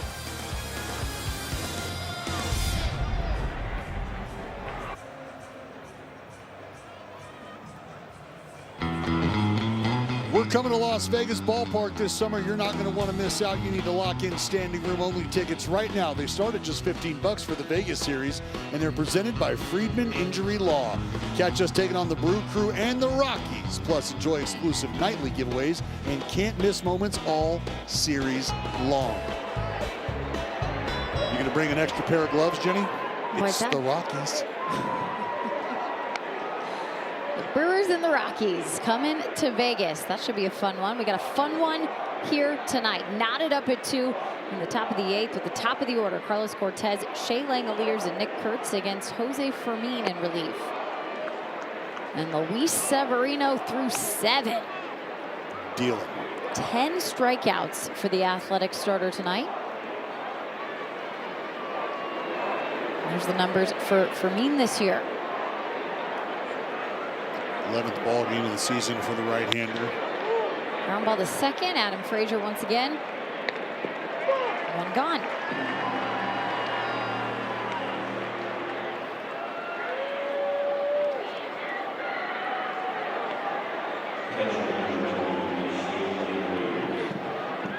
Those Langoliers that got the rally rolling in the 6th had a double with 2 outs, and then Nick Kurtz drove him in.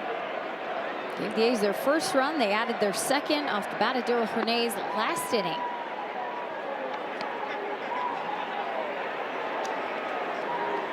We've certainly seen a lot of that this year, haven't we? The A's, late in games, especially the starter, as good as Jose Soriano was tonight. Just kind of keep seeing pitches, getting through, getting by, and then find your time to strike. Well, the time is now. Tie ball game, you'd like to go into these last couple innings with a lead. I mean, I think that's fair to say. It's understood, but you just don't want to give this Halo team a chance to step up and win the game in their final at bat without having forced them to put together a couple hits or at least a few quality at bats. It's a good looking merch right there. 3-1. Do you have anything green and gold in your closet that you can bring to the party? I've got a few things. A few different shades, right? I do. Different shades. Saw you sporting lots of it last week during the homestand. And a take from Shea. He will head on down to first base. Got a base runner with Nick Kurtz coming up. We've got this great spandex onesie. Oh boy. As long as it's not tarps off, you go ahead.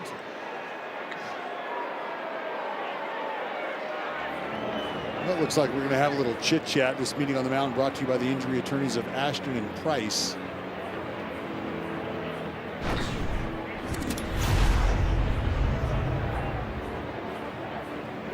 And this is just a reminder, hey,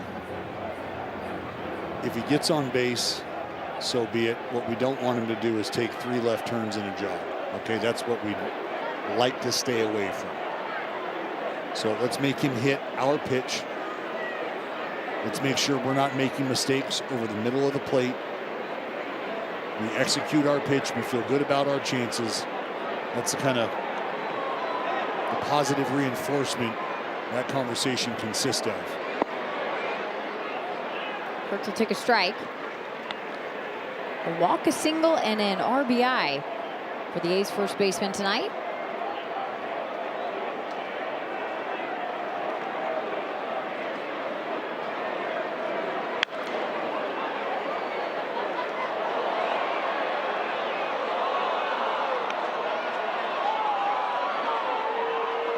The hit was the 6th for Nick Kurtz in this series against the Angels. This was a 4-game hit streak.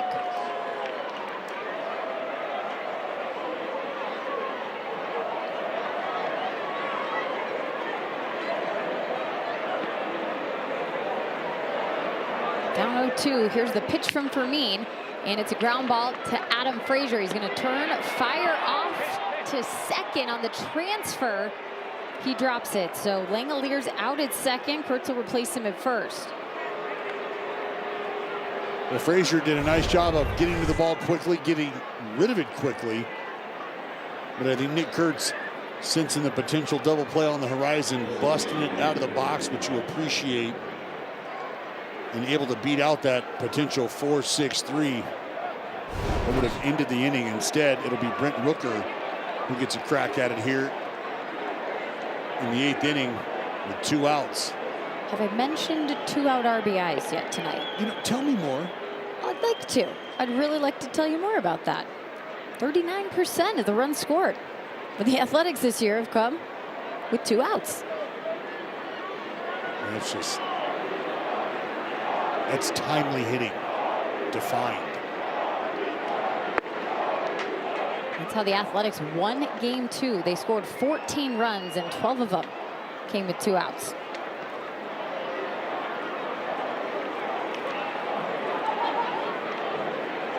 Rooker had a single back in the 4th.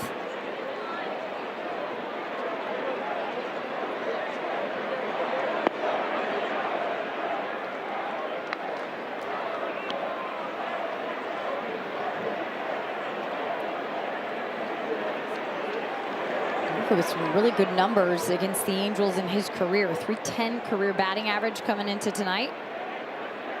He's hit lots of homers off them as well. A swing and a miss here, 1 and 2. 17 home runs against the Halos. He likes what he sees. Yeah.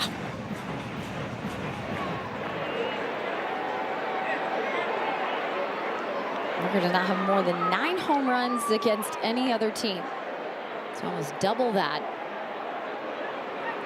against the Angels. This one, a grounder, slow roller. Rooker's probably going to get there. He does.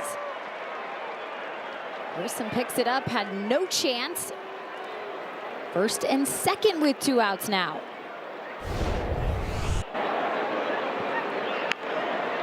Well, you can see Fermin finishing with that backside coming across towards the first baseline. And it's not like he's falling off the mound, but as that backside clears, just not down in time to be able to get the foot down and bounce off the mound. And with where the defense was positioned, they just were not going to have a shot. That'll bring out pitching coach Mike Maddox. This meeting on the mound brought to you by the injury attorneys of Ashton and Price. The signature meeting on the mound with Mike Maddox. Hands on the shoulders. Get him in there and deliver his action for the Angels as well in the bullpen with Brent Suter warming up. Trying to create that energetic chain between your battery, right? There you go. Oftentimes you serve as the literal link between the pitcher and the catcher. Here's our friend Suter B. Brent Suter starting to loosen up now in that Halo bullpen. Left-hander could very well be called upon if Fermin not able to wiggle out of this at any point in time. Soderstrom has 2 on and 2 outs. 1 for 3 tonight. Starts with a 1-0 count.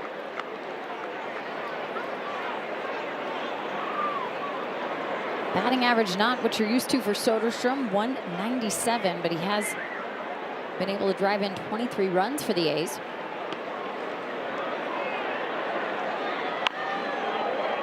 Checked into the Halos dugout, 1-1.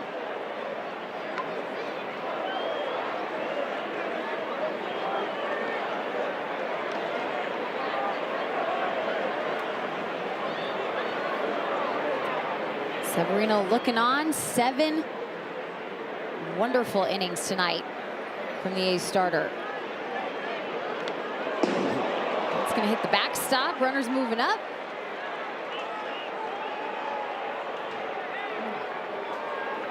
Wild pitch puts Kurtz 90 feet from home. The go-ahead run for the Athletics.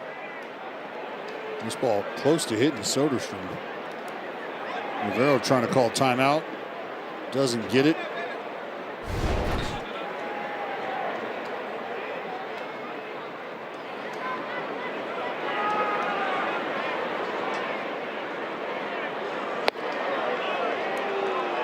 Good eye by Sodi, able to lay off that changeup.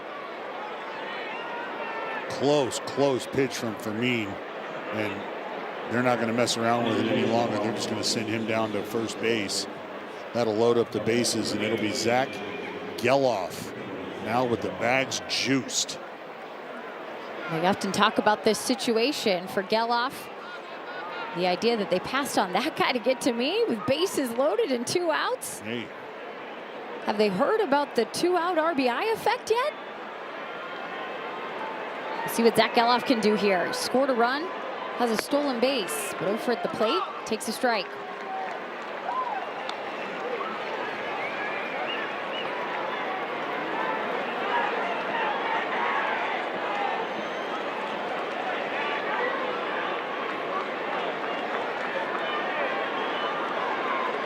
Here's the 0-1.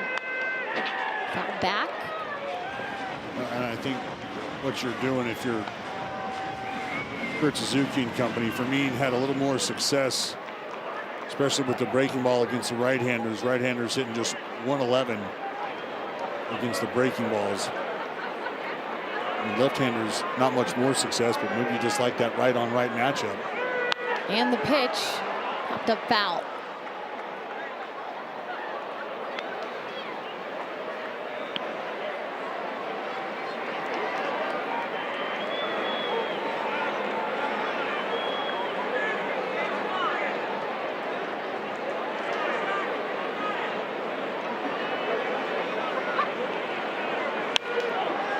This will get out of play as well.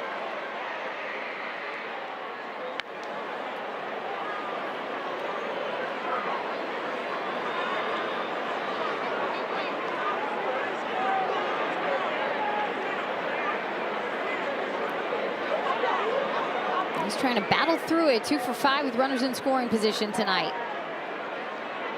And a swing and a miss.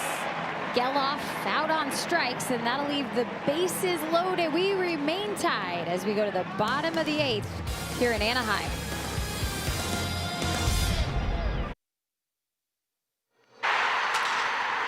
This game summary is brought to you by Toyota. It was a great pitcher's duel tonight. Luis Severino and Jose Soriano matched. Severino 7 innings pitched and a season high 10 strikeouts, but look at that, 0 walks for him. Put him in a great opportunity as well as his team after the home run that he allowed to Nolan Shonowell. The A's able to chip back in the 6th and the 7th. Nick Kurtz 1 for 4 with an RBI single. We sit at 2-2 now on the bottom of the 8th, and that gives way to the Athletics bullpen. What a job well done by Severino. Only 2 A's pitchers, Dallas. After we look at the numbers from Justin Sterner here, 24th appearance. And a pitch inside 2-0 to Josh Lowe. Only 2 A's pitchers since 2022 have had 10+ strikeouts and no walks in a road game. You go Severino tonight and Jacob Lopez last year in Washington against the Nationals. It was just great to see Sevy all dialed up, especially after the 3rd batter took him yard and he was down 2-0. When you talk about settling in, I mean, there's no finer example than what you got from Severino tonight. You punch out the leadoff hitter, and then the next 2 reach base. Shonowell obviously driving Mike Trout in with the 2-run homer, but then from there it was I mean, as minimal as it gets. For Severino, there was one base runner after that, and it was that extended at bat against Josh Lowe. Resulted in a double play off the bat of Jose Siri. That was erased. 3-2 grounder to second. McNeil to Kurtz one out. Well, time now for the play of the day presented by your California Ford dealers. And Sevy just absolutely chopping up this Halo lineup. 3 hits, just 2 earned runs. I mentioned how those happen. Not a walk to be found. And punching more tickets than a train conductor. There's Jose Siri against Sterner. So neither starter's going to factor into the decision tonight.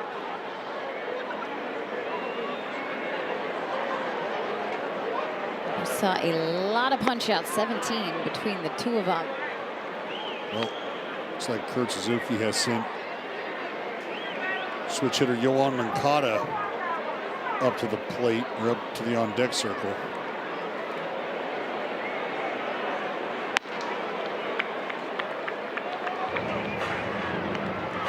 Moncada would hit for the catcher in Rivero.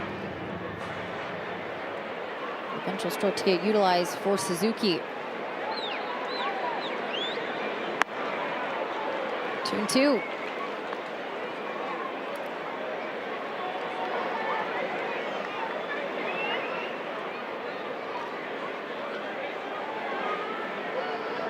Jose Siri struck out. He also grounded into a double play, the one Dallas was mentioning after the 14-pitch AB to Josh Lowe that resulted in a hit. Swing and a miss.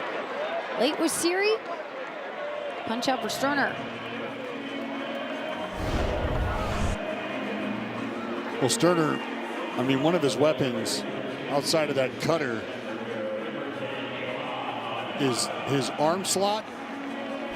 Coming from that slot and the ride on the fastball. I mean, it feels like that ball not only is just jumping on you, but it feels like it's got like some rise to it, right? Swung on first pitch for Moncada as the pinch hitter. High in the air out to right field. Lawrence is going to take over, and he will make the catch. That'll end the 8th. We go to the 9th, all tied up. A's Baseball is brought to you by Toyota. Class-leading MPG and more hybrid models than any other brand. Toyota, let's go places. Nightfall here in Anaheim, top of the 9th, and all tied up at 2. The Athletics going to try and get something going here late in the game. Have a bus ride down to San Diego for the weekend, and right now they have Kirby Yates. They'll face the bottom of the A's order. Well, these two hooked up last night. Yeah, McNeil swings at the first pitch. This time it's foul, though. Last night it was fair. Oh, it sure was. And McNeil got a very similar pitch. The ball just kind of spun at the bottom of the strike zone. McNeil just dropped the head of the bat on it. And that ball sailed right into the stands. Tied the game at 5 in the 9th inning yesterday. 0-2 now.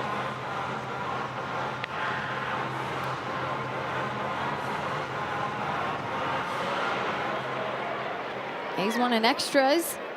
1-run win, a comeback win. Of course, they put up 14 in game 2, won that one 14-6. And the heartbreaker, how this thing opened to third base, exactly where Grissom was at the shortstop position, but sails over the head of Shonowell.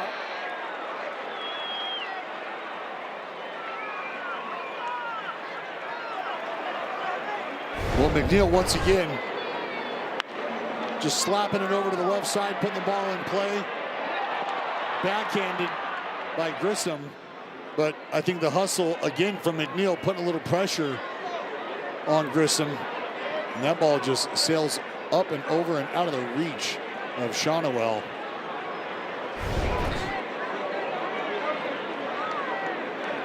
That'll go 35, the 32nd error for the Halos. Tied for third most in the big leagues. We've got a pinch runner, and they'll check on Henry Bolte, who is in the run now for Jeff McNeil. The speed on the base path. Bolte had a stolen base in yesterday's game. Well, Bolte essentially in scoring position at this point with his speed. No question. And now the delivery to Hernay, squared around, pulled back. Well, Hoppy instantly into the ball game. Pitcher's ruled a ball. The catcher's challenging. I'm going to ask him to take a look. Well, Hoppy may have an argument here. Ball was close. Pitch is a strike. Los Indeed, a Angeles strike. has one challenge remaining. Counts 0-1.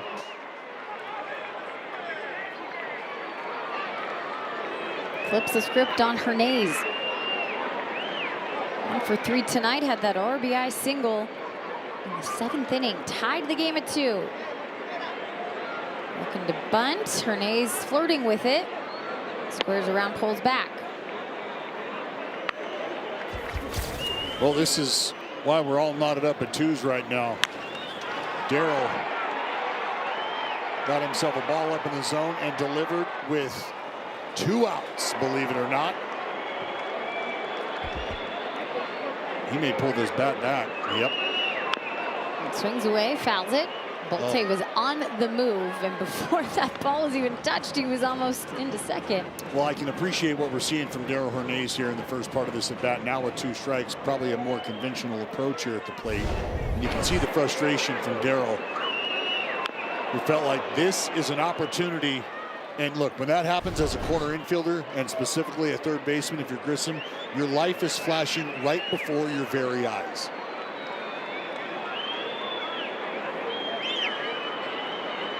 Grissom still in on the grass, but Hernandez will foul it back.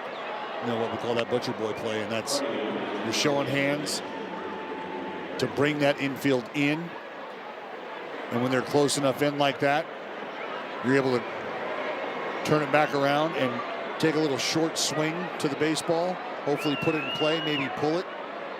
Grissom retreated to the far side of the dirt. In the air to right. Going back is Joe Adell. Halfway is Bolte, and he'll have to head back to first base. 1 out.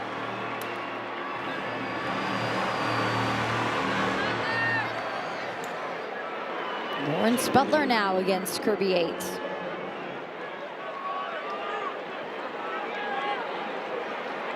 Lawrence has been coming off the bench, but started tonight as a pinch hitter.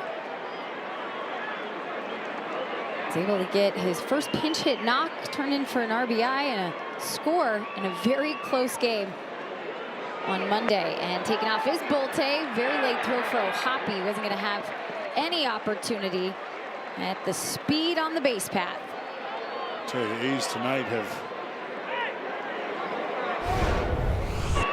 been able to grab a couple bags in important spots. Bolte just flying. Third stolen base for Bolte. His young major league career just started a little over a week ago.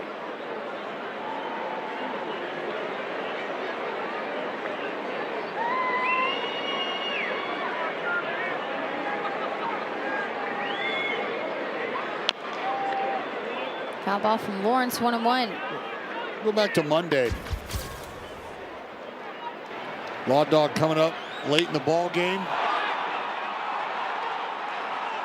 Sent it out to center field. Yeloff able to come around and score. A big swing from the Law Dog. We'd like to see him follow it up here. Called strike. That was also a tied game. It was 0-0 in the 9th inning then. Gave the A's a 1-0 lead. At that point, JT Ginn still had a no-hit bid going. Unfortunately, that one ended with a 2-run homer from Zach Neto. They won game 1. A's won the next 2. A swing and a miss here. And Lawrence down on strikes will make it 2 outs.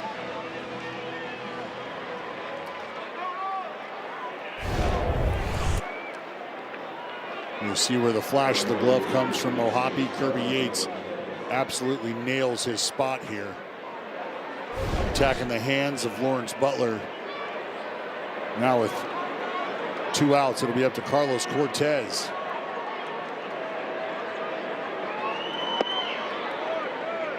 I like this matchup here for Cortez because Kirby Yates not a guy who's at this point in time in his career got a fastball that you're too concerned about overpowering you. It's really going to take what we saw against Lawrence Butler, which is precision in terms of placement. Cortez, a guy who can keep the barrel in the zone a while. So if Kirby Yates decides to throw that split and keep it up just enough to get to it, I got a lot of confidence that Cortez can do just that. He can also do what we saw Jeff McNeil do on a breaking ball, should it stay up. So I like this matchup for the Athletics. Back.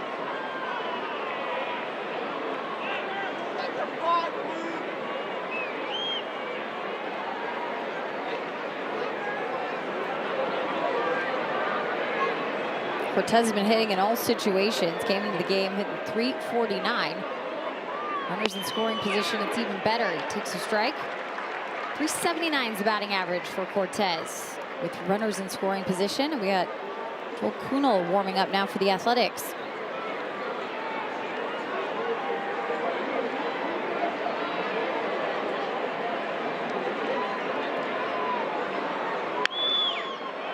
Two and two.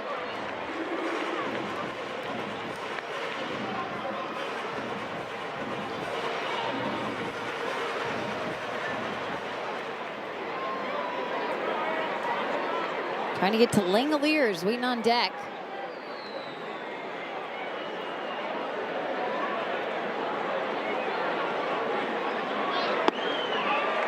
Good eye.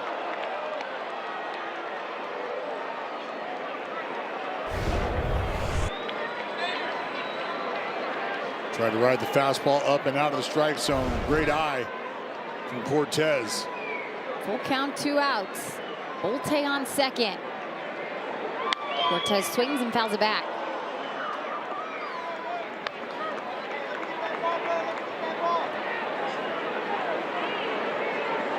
Here's how the at-bat has gone. Started with a splitter and a steady diet of fastballs.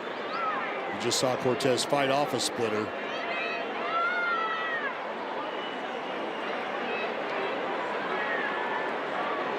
Three-two. He misses, and Cortez will take his base. A walk puts 2 on with 2 outs here in the 9th for Shea Langoliers. Well, we're going to have another chit-chat. This meeting on the mound brought to you by the injury attorneys of Ashton and Price. Here comes the Mad Dog, Mike Maddox, out to talk to Kirby Yates.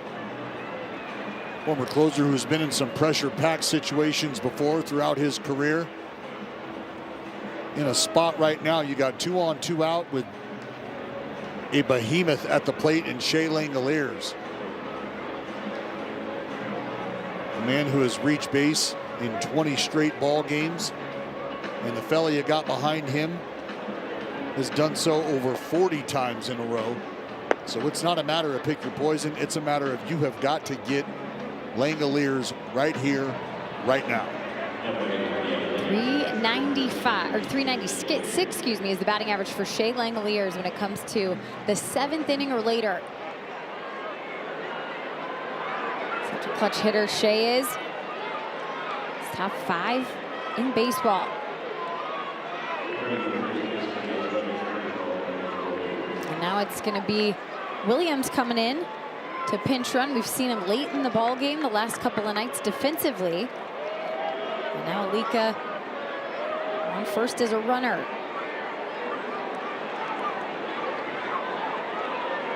Bolte at second, Williams at first.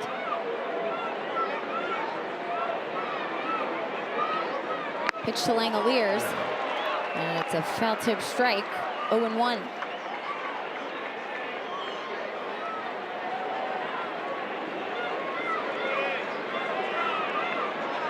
Shea's been on base twice, a double and a walk. He's also scored 1 of the 2 runs. The ground ball to Neto. Over to first. And the 2 will remain on base. All tied up at 2 as we go to the bottom of the 9th.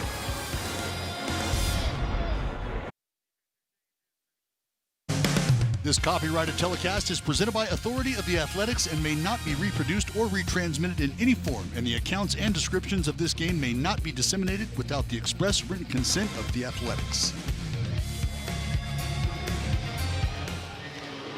Boys trying to get more hubs tonight, but you got to get a dub to do that right now. All tied up at 2, bottom of the 9th. Been in this situation a time or two here in this series, haven't we? We sure have. Right now, you just want to see the boys continue to answer the bell. Answering the bell in the bullpen is Big Joel Kuhnel, 19th appearance, on the season for the right-hander.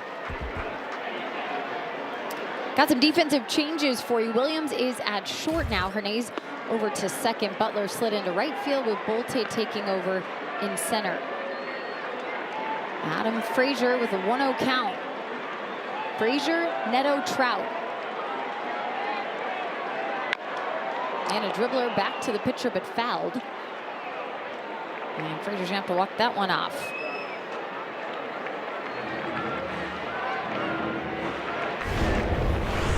Well, this didn't look like it felt too good. Yep, right off that front shin. That'll break you down quickly.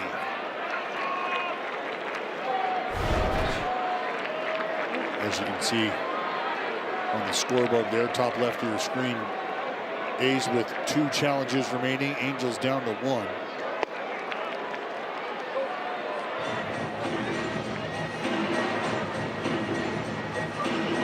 Frazier's the one that broke up JT Ginn's no-hitter Monday night. Here's the 1-2.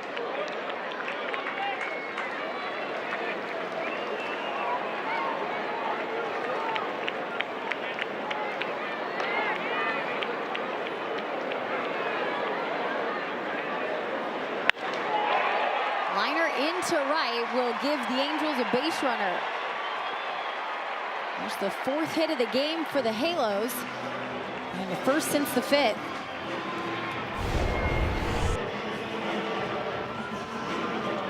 Well, it's the sinker from Kuhnel. Ball's down. A little more centrally located maybe than he would have liked. Not necessarily in the middle of the zone height-wise, but just location in terms of east to west, kind of splitting the difference. Now a matchup with Zach Neto. 0 for 3, has 2 strikeouts.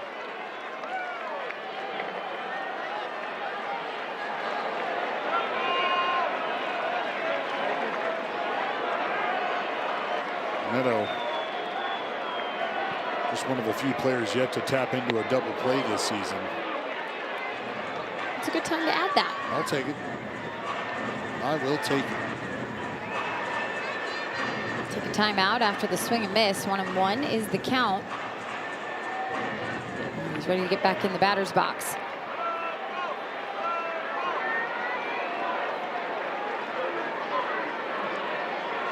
Neto's had 2 hits this series, both for extra bases.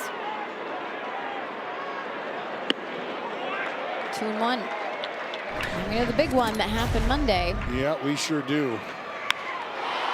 A shot off the bat of Neto that he'll remember for a long time. I mean, just a huge swing from the shortstop. Big swing here to center field, but Bolte all over it, and he'll catch it at the track, just shy of the wall. So Neto tried to do his best impression of Monday night, but his attempt and turns in to the first out. Well, and you can see the reaction there from Adam Frazier, who felt like he might have had a chance to get back to the bag after it looked like Bolte was going to track that ball and come down with it. Understanding in this situation here, nobody out, 1 out, you're halfway as a runner. Should that ball end up dropping, Frazier probably steps on second base and gets to third, but in this event, he felt like he might have had a chance to scoot up to second base here, put himself in scoring position with the future Hall of Famer Mike Trout at the plate. Well, ahead with an 0-1 count.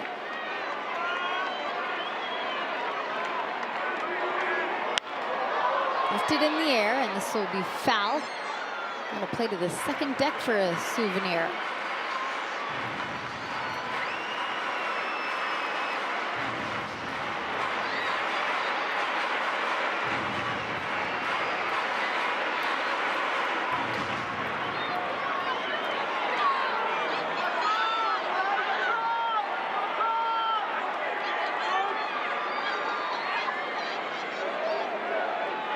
They'll check over on first.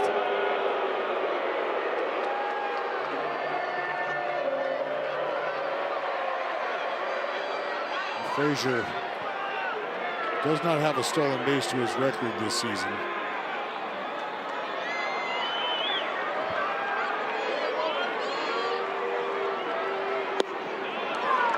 One and two now.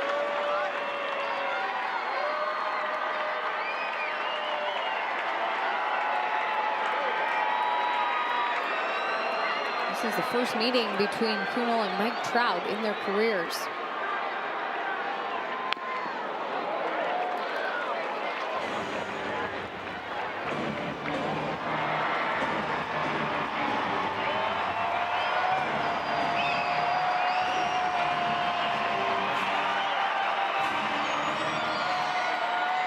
Well, you know, Joe Kunal's got that sinker, and you know Mike Trout hasn't met a sinker down in the zone he doesn't like.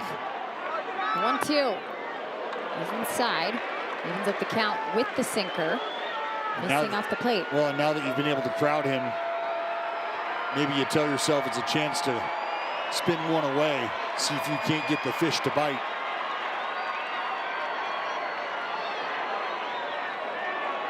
Two. Now a full count.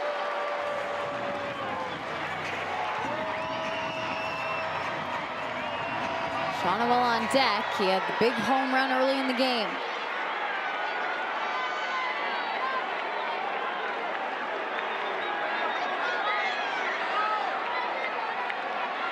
And the payoff pitch inside. Trout will walk. Frazier in to second. And Shonwell coming up. I'll bring out Scott Emerson.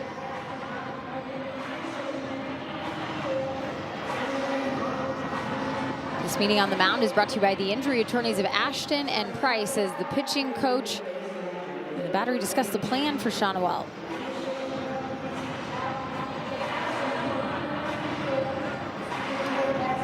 This is where you think about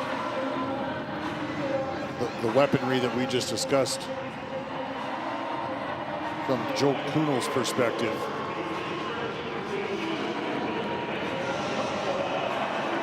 You got the sinker, you got the cutter. You just saw the four-seamer flashed.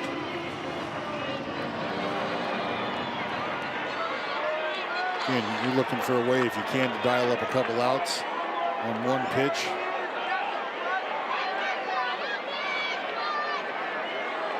Shonwell's seen Kunal once, 0 for 1. Swings at the first pitch, high in the air out to center field. Bolte on the move, at the track. Bolte with the catch. Runner moving up, 90 feet to gone.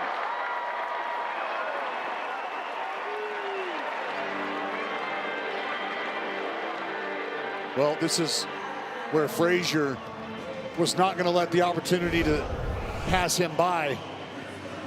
To tag up, Shonwell gives this a ride. It's a well-struck baseball. I think he thought he got a little more of it than he did. Bolte able to track this back onto the track just in front of the wall out there in left center. But Frazier able to get back to second base and tag up ahead of the throw.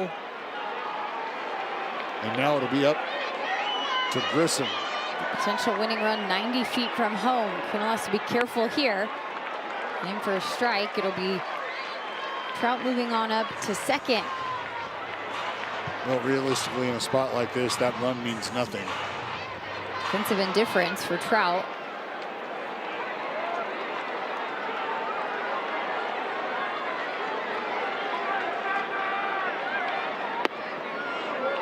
One now. Von Grissom 0 for 3 tonight.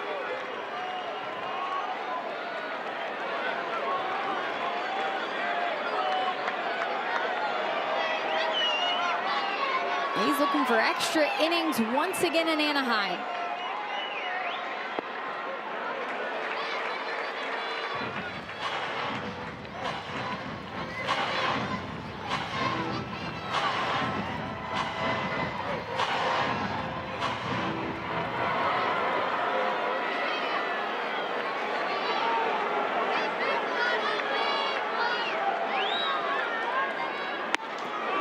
checking.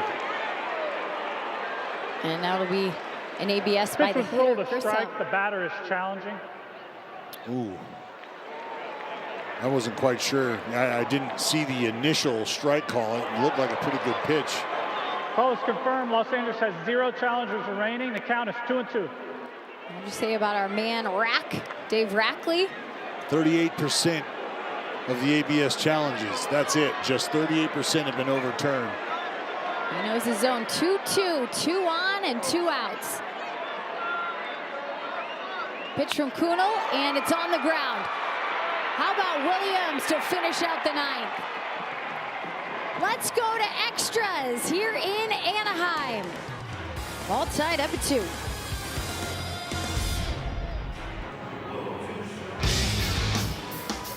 Great family traditions every Sunday at the ballpark in West Sac, starting at just $99. Our family 4-pack includes 4 tickets, 4 hot dogs, 4 drinks, and 4 bags of chips or popcorn.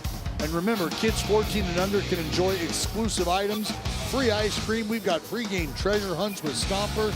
You can run the bases after the ball game. We got a whole lot for you. So, time to secure your family 4-pack today at athletics.com/family. Bring the whole squad out. Love it. You can eat some ice cream and then run off the ice cream after the ball game. It's a great idea. I appreciate that. Oh, look at Road Trip Mike. He's going to get in there, be a photographer. Wait, she wants a picture with him. Oh, my. We got a celebrity sighting in the house. Bonus baseball. Bonus baseball once again. This will be the 6th time that the A's are playing in extra innings. Ryan Zephyr-John on for the Angels now. Yesterday it was a win in extras, improved the Athletics to 3-2. And they do head to extra frames. And guess what? Guess what Zephyr-John says? He says, no thanks. Hey, Kurtz, you can go ahead and just take that base at first. Yep, that's not going to happen. You will not be beating us. Definitely not facing you. So now first and second, Langoliers is the runner hanging out at second in extras. Well, and that's the positive, right, is Shea Langoliers, the speediest backstop in baseball. Don't count out the guy at first speed. Kurtz with 6 stolen bases this year. Here's the pitch to Rooker. Rooker will have the opportunity to eat here in the 10th frame. Get some steaks. Try and give the Athletics the lead here, and there's some familiarity between these two. A couple homers for Rooker off Zephyr-John.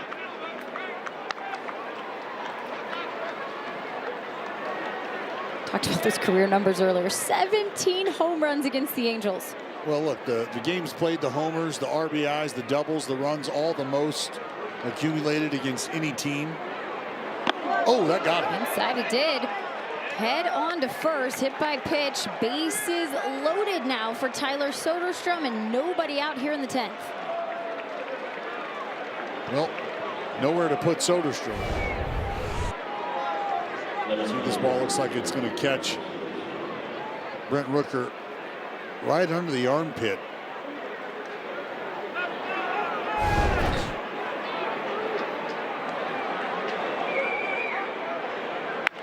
Sodi rips the first pitch, but foul.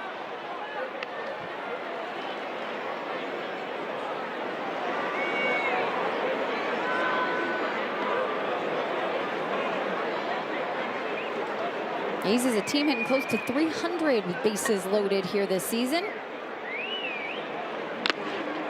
Ooh. 2 for Sodi, and yeah, that's going to take a minute for Logan O'Hoppe hopping around.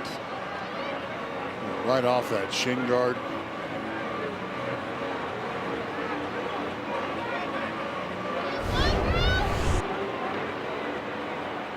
Right off that top guard on that shin guard. You can see him very gingerly starting to move about. Pitch calm took a hit, and he is still kind of walking that off. I remember he didn't start this game. Rivera was the catcher starting. He came in late. Well, you can see pitch calm all busted up. Yeah, it certainly was.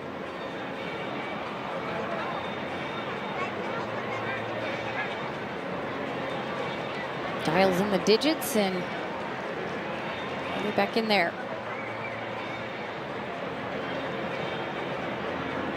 Sodi tonight, 1 for 3.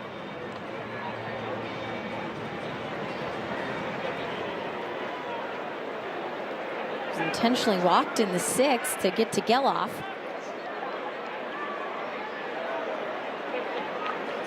Looked up for the Angels, then they got out of it with bases loaded. Sit here with bases loaded, nobody out. A dribbler back towards the pitcher, Zephyr-John to home, and they will get the lead runner.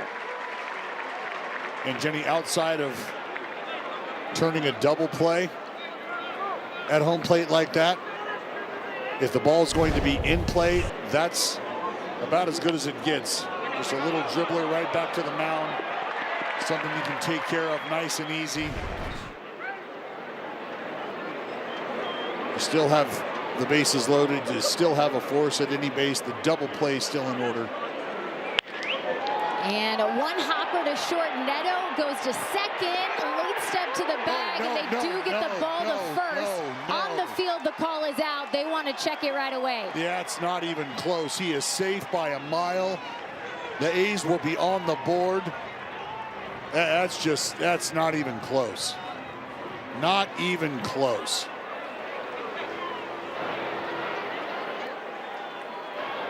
Athletics We'll are show you the challenging replay. Safe call. No, excuse me, the out call at first base.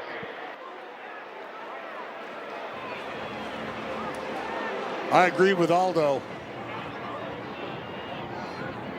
And you can see everybody in the dugout on the top rail. I mean, it's the bobble from Frazier, not able to get the ball out cleanly. Geloff's foot on the bag well before that ball gets to the back of the glove of Shonwell. After review, the call on the field is overturned. The runner is safe. Yeah. Athletics will retain their challenge. So it goes down as a fielder's choice, 6-4. Eliminates Soderstrom from the base path. Here's that transfer bobble you're talking about one more time. Well, you can see Frazier just a tough time getting the ball out of the glove, and even then getting a grip on the baseball. By that time, Geloff able to beat it by a half step. Athletics up 3-2 on the reverse. Call, and now the pitch. Runner will move up on defensive indifference for Geloff.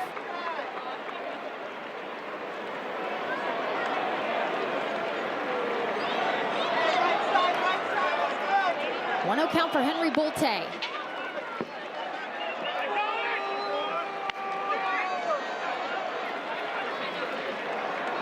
almost had that.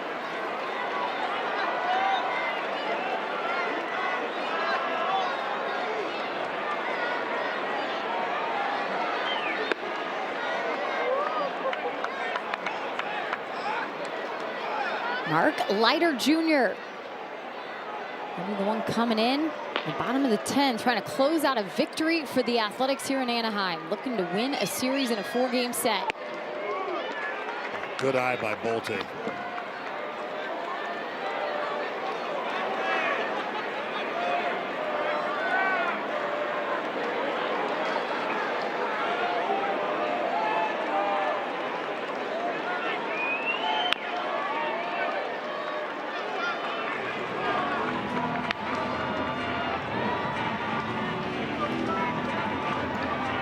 His first AB here of the game, came in to pinch run. Stayed in on defense, made a couple great catches in the 9th to force extras. 3-2. And it's going to be an ABS challenge by Logan O'Hoppe. Call the ball. The pitch is ruled a ball, the walking catcher's to challenging. first. That ball looked down. I mean, it may have been on the corner, but it looked down, and it was down. Call is confirmed. Los Angeles has 0 challenges remaining.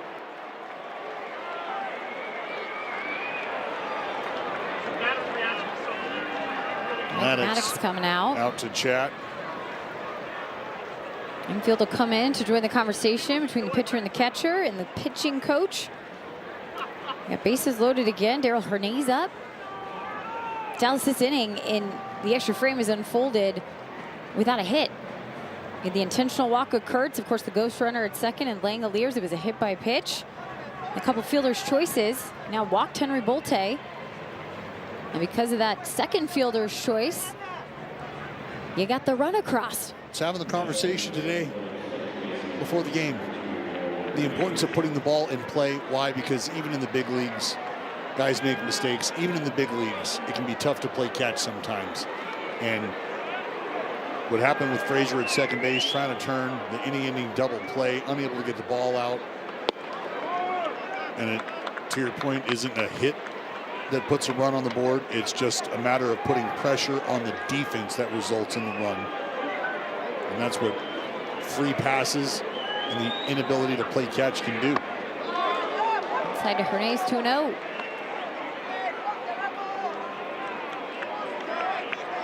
Hernandez tied the game up with his RBI single in the 7th inning.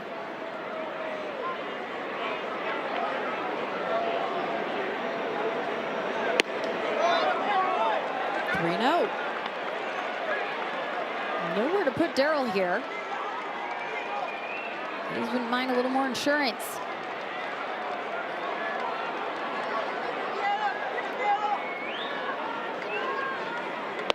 Pitch and a strike.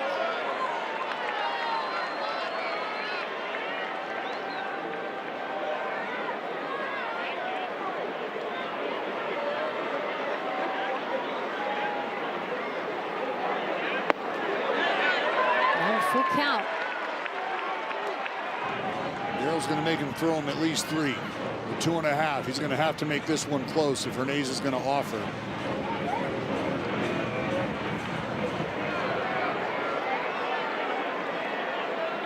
Bases loaded with 2 outs in the full count. Runners will be on the move here. The pitch, and it's a ground ball to Neto. He'll throw it to first, and that will end the top of the 10th. The Athletics get their run. They're up 3-2, and here comes Mark Leiter to close it out.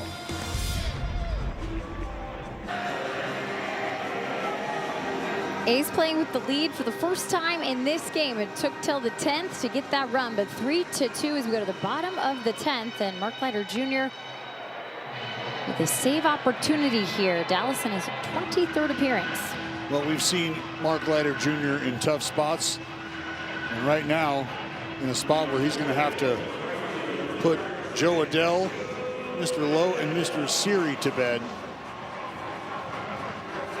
And it's going to start with a man on second base. That man is Mr. Grissom. On Grissom at second, Joe Adell up. It'll be Adell, Lowe, and Siri. Any changes off the bench. Here's the pitch. And it just misses 1-0. Joe Adell struck out 3 times tonight. All those against Luis Severino. What a start.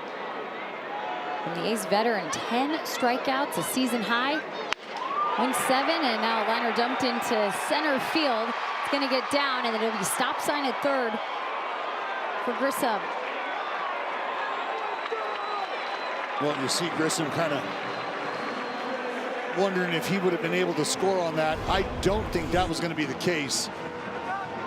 Kind of a soft liner with Adell tied up on a fastball. And that gave Bolte a chance to charge this ball. And you'll see the strong throw out of the hand from Bolte. I think Grissom wisely held up.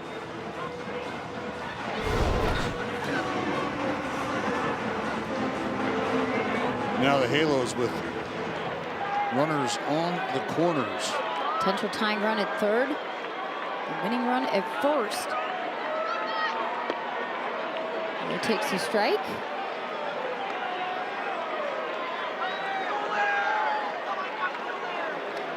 Well, it will not be Siri after Lowe.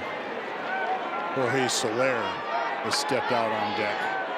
That's a threat off the bench to have tonight. 0-2. First, you got to get Josh Lowe.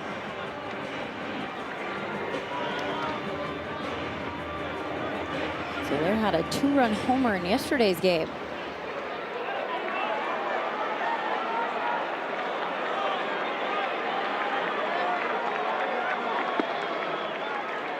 Two now.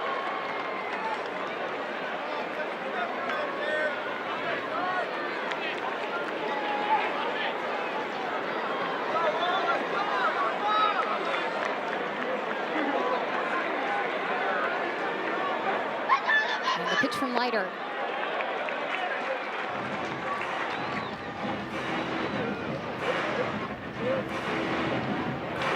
Leiter's 3 saves on the season, joins 3 other Athletics with 3 or more saves. Kuna leads the pack with 4.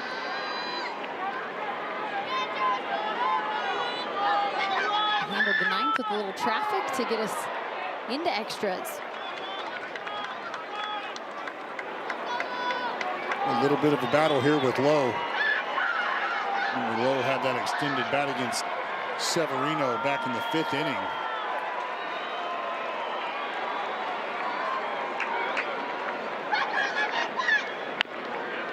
Another foul ball.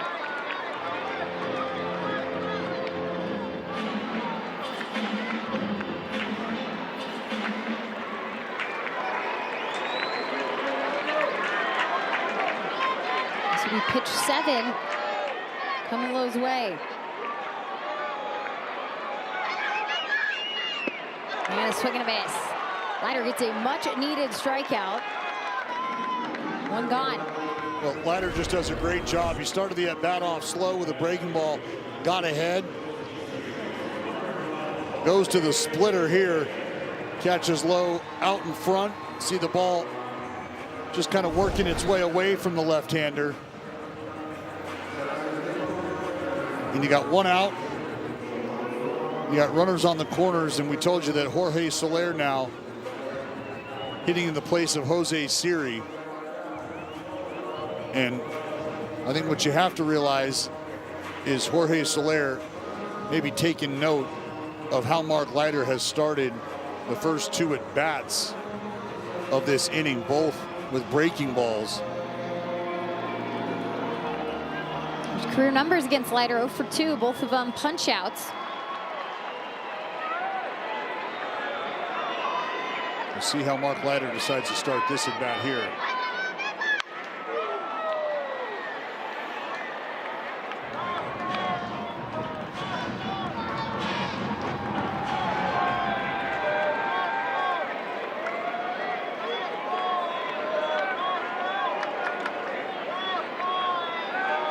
Here's the 0-1. A ground ball to Geloff. Geloff to second, on to first, and a double play does it. How about these Athletics? Chipping away through the game, tie it, extra innings, and another comeback win. Book it.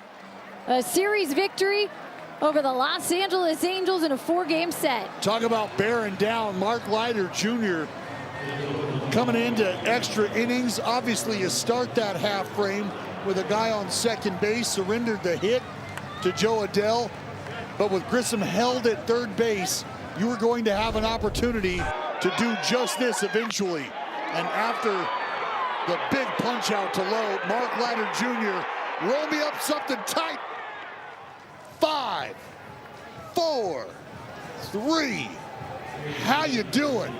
The green and gold get out of Anaheim with a series W, and Leiter is juiced. 4th save of the season for Mark Leiter Jr. What a team effort here tonight in Anaheim. A 3-2 victory. A week that started with so much heartache after JT Ginn was walked off by these Angels. The Athletics battled all week, won 3 straight, and now they take their winning ways to San Diego. We'll have a lot of fun against the Padres over the weekend. And here's a look at the probables coming up here for Friday night. Jeffrey Springs will take the ball against Walker Buehler. That's when we'll see you next from America's finest city at 6 o'clock. So much to wrap up in this one. A 3-2 win. A's Cast on NBC Sports presented by Toyota starts right now.